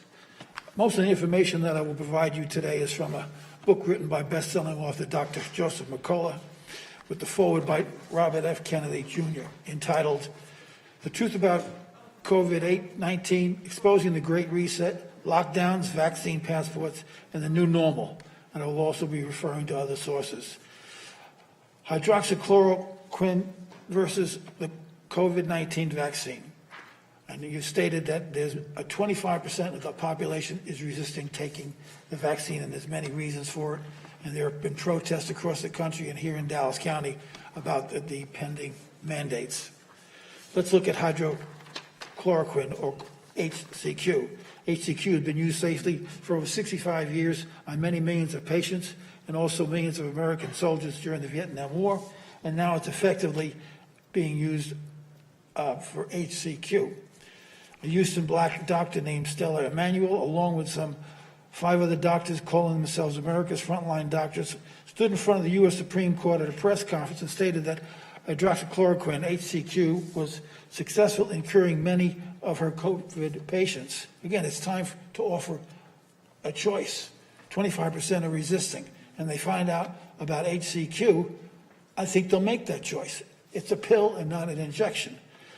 In one international poll, 6,000 doctors in 30 countries, 37% rated HCQ as the most effective therapy for COVID-19. The poll was done by CERMCO, the world's largest healthcare data collection company and social platform for physicians. In Spain, where the drug was used by 72% of the doctors, it was rated by 75% of them as the most effective therapy for COVID-19.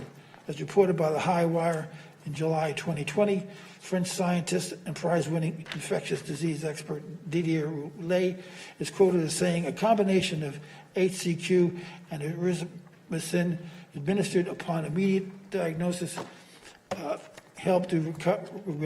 led to recovery and non-detection of COVID-19. Failure to prescribe, quoted by Dr.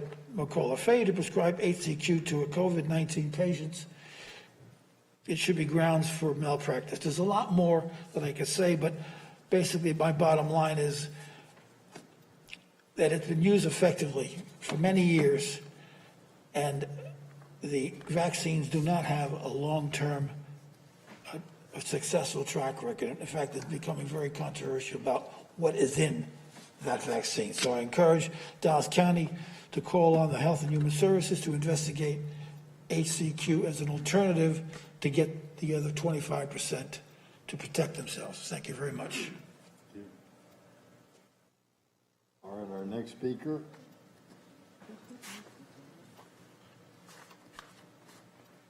is Jordan Perkey. Mr. Jordan Perkey. With Faith in Texas, Jordan Perkey. Jordan Perkey. Yes, that's me. Yeah, go ahead. There we go. Can everybody hear me? Yes? Yes. Awesome. Thank you for this time, this opportunity. I'll try to be brief. I have spent the majority of the last decade either worshiping, working, getting educated, living in Dallas County. And even though my family and I have located ourselves in Forney, we still continue to worship in Dallas County and have friends and family in Dallas County and have a vested interest in the welfare of Dallas County. And we are members of the Dallas Friends Meeting. We're Quakers. And as a Quaker, I'm familiar with the need for hope and for redemption. And you know, I'm no stranger to having a complicated and unflattering history when it comes to racial justice and equity. You see, Quakers are remembered as being abolitionists, as resisting slavery and seeking to end it. But the truth is that Quakers also owned slaves and participated in the slave trade. And after slavery was ended, we participated in segregation in our meetings. And fortunately, one of the tenets of Quakerism is that God still speaks, and that the Spirit is still moving and opening doors for us to step through in the hopes that we might change our direction, do something different, and leave a better mark on the world. It is in that spirit that the Dallas Friends Meeting has been gathering for over a year every Saturday in Dallas County in silent protest and solidarity with Black lives, calling for racial equity and racial justice. We've learned our history, we've learned from our history, and we're moving in a different direction because of it.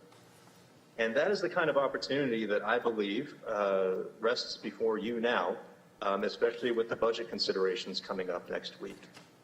You see, the United States, the land of the free, is #1 in the world for incarcerated citizens per capita. We have 639 incarcerated citizens for every 100,000 citizens. And the majority of those, we all know, are Black or people of color. And that same trend is true for Dallas County. The majority of the people negatively affected by the incarceration system, the policing system, are people of color. And the question that rests before us is whether we're going to keep investing ourselves and investing our energy in the systems that have led to the social unrest that we are experiencing, or we're going to go in a different direction. You can't keep investing in systems that punish symptoms rather than healing, excuse me, my son's here, rather than healing causes. And so it is imperative that we change the direction, and these are the asks that I have. One, that we do not increase the sheriff's budget. Two, that we invest federal relief funds in reentry services for formerly incarcerated persons, housing, education, infrastructure. Three, it is imperative that we keep the budget-making process open and public. And four, that we commit ourselves to decarcerating Dallas County. Thank you, and sir. that's the remainder of my time. Thank you very much. I appreciate it. I'm going to take a moment of personal privilege before our next speaker and point out on our sheriff's budget, I'm not aware of any large new expenditures other than COVID dollars that we're spending to keep people safe. And they get the pay raises that everyone else is getting. Now, we're going to pass our budget. I can't converse back and forth with public speakers. We're going to pass our budget next week on Wednesday. If anybody out in the public has some line items in our budget that they believe is increasing institutional, racism or the pipeline to prison or any of those sort of things, bring those to our attention via email or somehow before then. But I think we try to be pretty intentional with our budget about these issues, but it could be wrong. Our next public speaker is Serrano Keith Baldio. Sorry. Serrano Keith Baldio. Yes, sir. My name is Serrano Keith Baldio. I'm from Dallas District 10. I'm going to read a letter that was sent to me from one of you. Dear Mr. Baldio, I sincerely appreciate your decision to pursue public office despite the outcome of the May 4th election. Your willingness to seek This position speaks a volume of your dedication to our community. In 1991, I ran for state senate but did not make the runoff, so I have some understanding of how you feel. That was from you. I didn't take this letter lightly. I really appreciated it. I didn't get one from you this year, maybe because you found out I was a conservative, I don't know. But I kept this because I ran for Dallas District 10 because my district is segregated. When I ran, you would not believe the racism that I went through.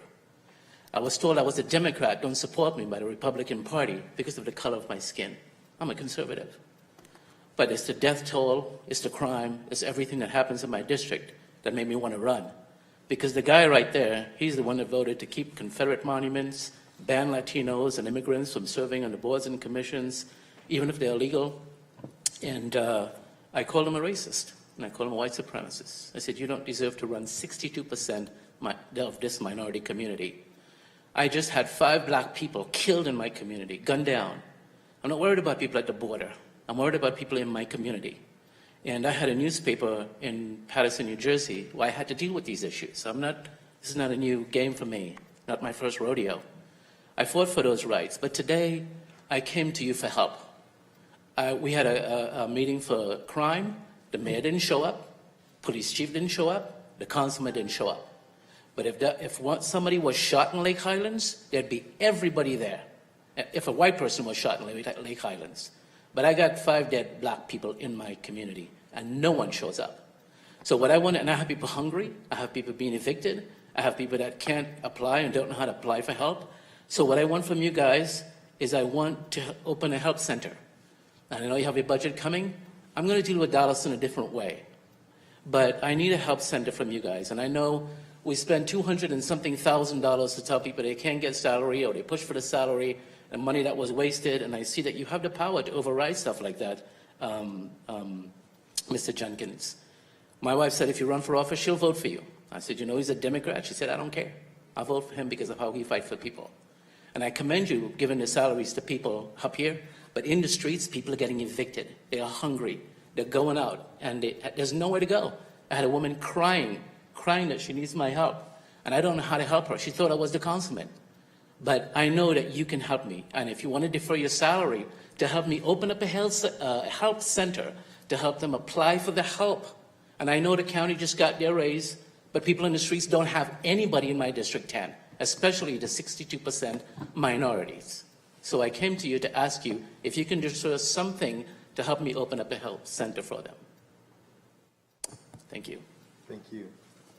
And if you would, that's Daryl Martin back there with his fingers up.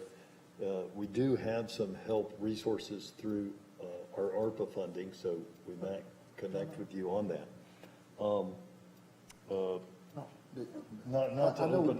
Not funding directly to you, but we have help center apparatuses out there that you might, get with. Can we talk after, because I think that Yeah, because he's out of District 10. District 10 is, I know, but a lot of District 10 is in my district. I know, but it would be wrong to say that you don't live in my district and you can't help me because you vote as a whole. Right, I understand that, but I don't step on other people's toes, that's all. Okay, yes. But Well, can we speak afterwards? Sure, yeah, and I just want to say my email address is DallasPulse, P-U-L-S-E, news @gmail.com. I'm sorry, okay. Yeah, we're kind of limited on what we can do in the public speaking for, but if you'll talk to Daryl and Dr. Daniel afterwards. Our next speaker is Mr. Michael Wigington.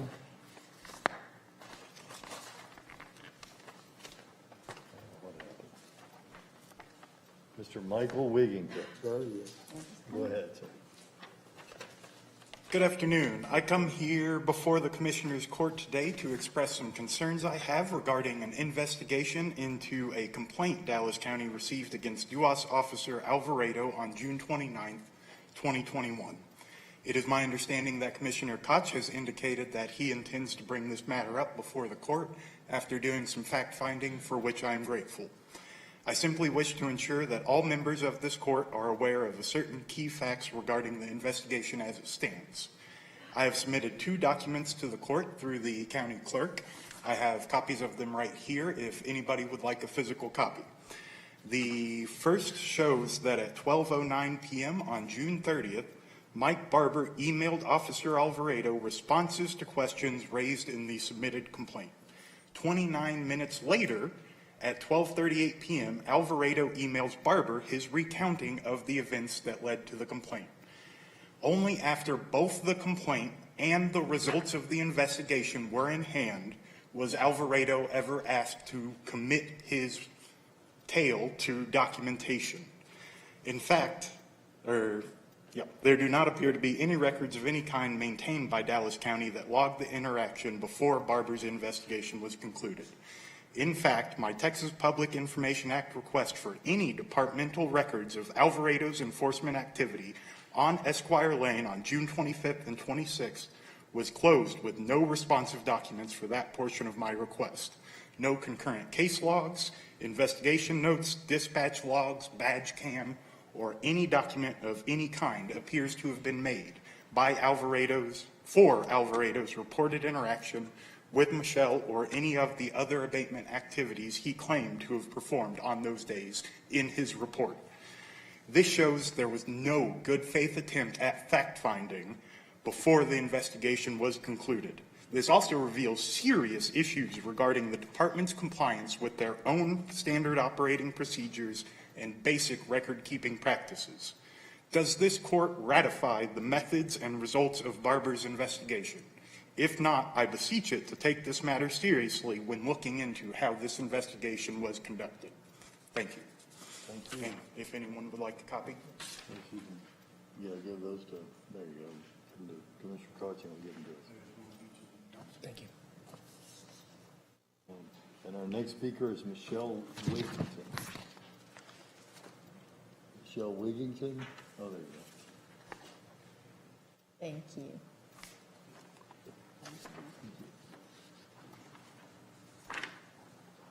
Good afternoon.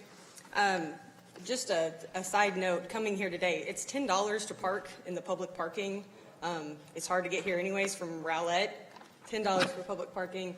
Fire marshals, building marshals, Robert De Los Santos try to keep the public out of this public meeting, citing COVID, building occupancy, only employees were allowed in the room. The answer changed every time we asked. We were finally able to get in here once we started reporting the interaction.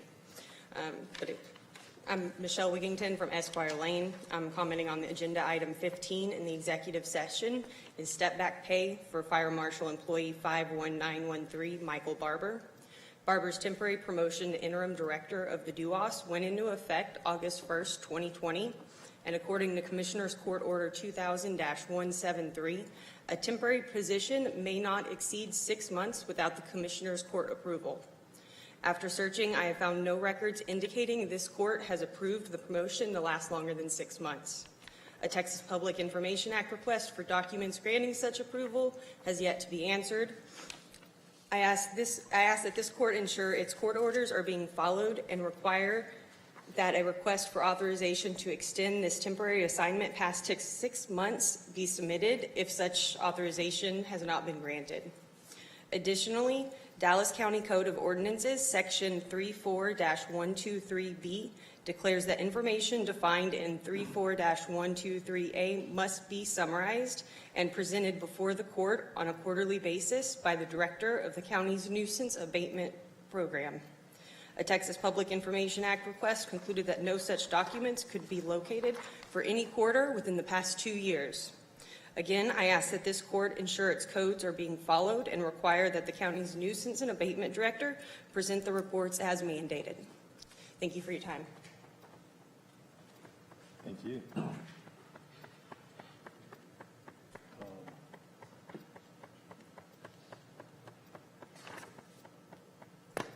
Our next public speaker is Reverend Ray Jordan. Reverend Ray Jordan. He's online. Indeed, I am. Good morning. Good morning, commissioners, to Judge Jenkins, and a special shout out to Commissioner Price, my commissioner. Thank you for the opportunity to speak on behalf of my church and community My name is Reverend Ray Jordan, and I am the senior pastor of First Community Church in East Dallas, located at 9120 Ferguson Road. I have lived and worked and gone to school and raised my children in Dallas County for 16 years, and I have never been more excited about the awesome opportunity to move forward towards a county that holds liberty and justice for all. As a pastor, a faculty member at SMU, and a parent, and yes, a Black man, there is no doubt that I have seen and felt the pain of incarceration. My congregation has wept at hearing the stories of the incarcerated, those returning to our communities and churches and neighborhoods, yet shut out of housing and employment, shut out from the basic qualities of life, and robbed of human dignity. But those days can actually be a nightmare of the past, as this court has the unique and powerful opportunity to live out the words of Jesus. We have a once-in-a-generation opportunity to truly care for the least of these, to love our neighbor as we would ourselves and our own families. We can actually do justice, not only talk about it. So, on behalf of my community, my church, and my children, I am humbly asking the Dallas County Court of Commissioners to implement actions that address racism as a public health crisis, most evidently seen in the incarceration system. I ask you to please do not increase the sheriff's budget. Please devote federal funds to reentry services such as housing for those who are formerly incarcerated. Please make the budget process public, transparent, and accessible by holding monthly budget planning meetings. Please request a decarceration plan from the sheriff that reduces our jail population by at least 1,400 people, effectively closing a tower. And to address Judge Jenkins' concerns earlier, Faith in Texas has been in conversation with Mr. Martin with some pragmatic, doable action items that will actually help the county reach this worthy goal. I believe in praying. I'm a pastor. But I also believe in acting. For my sacred text tells me that faith without works is dead. It's time to act. And with moral courage, this court can actually make it happen. Okay. Thank you for your time, and God bless you. Thank you, Reverend. Let's see. Our last speaker is Reverend Robin Murray. Reverend Robin Murray. See ya.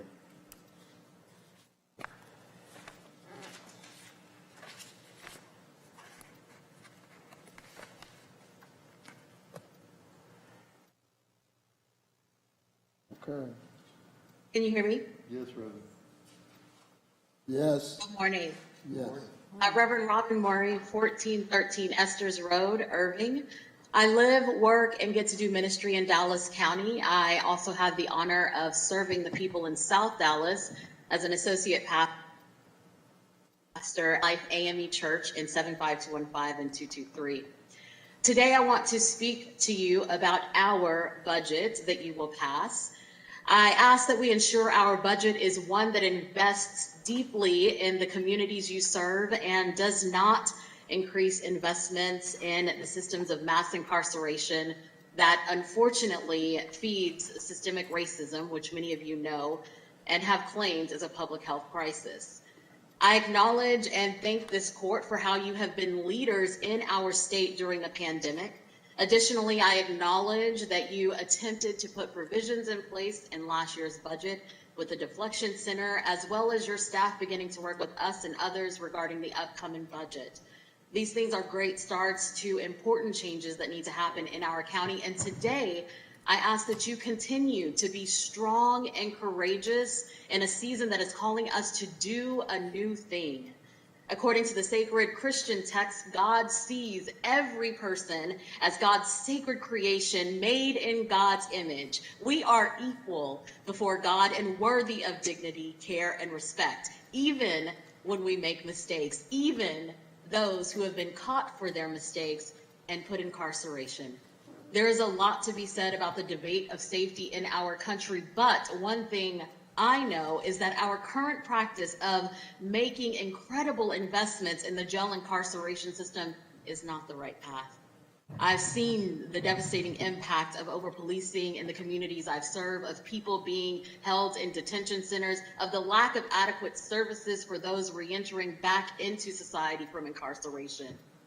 I believe there is a willingness from this court to continue to positively impact the daily lives of the residents in Dallas County that you are accountable to, as well as a desire to continue to be trailblazers in the state of Texas. There will be obstacles and challenges. There always are when you are doing a great thing.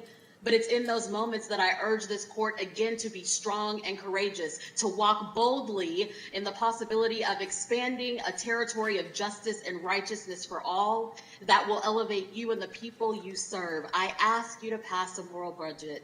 I ask to please devote federal funds to reentry services, pass a budget that is in a process to make it public accessible in working hours or outside of working hours, I should say, for your people. And then, of course, please do not increase the sheriff's budget. We can do this together with faith, strength, and courage. Thank you. Thank you, Reverend. All right, this concludes our public speakers. We'll begin closed session momentarily.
Okay, so we just have, we don't have to vote on anything? No.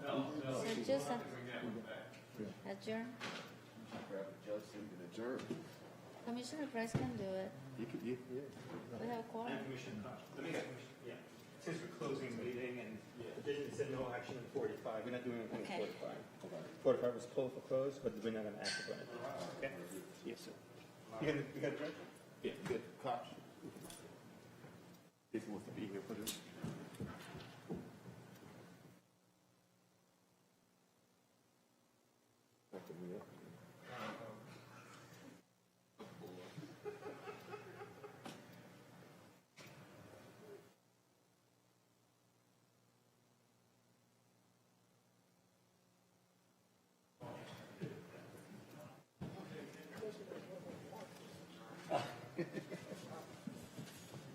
Ready?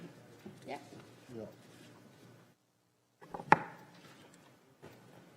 No action as per the closed session court, or wait a second, are we gonna do anything on No, 40? you're right. No. No action as per the closed session, court stands adjourned.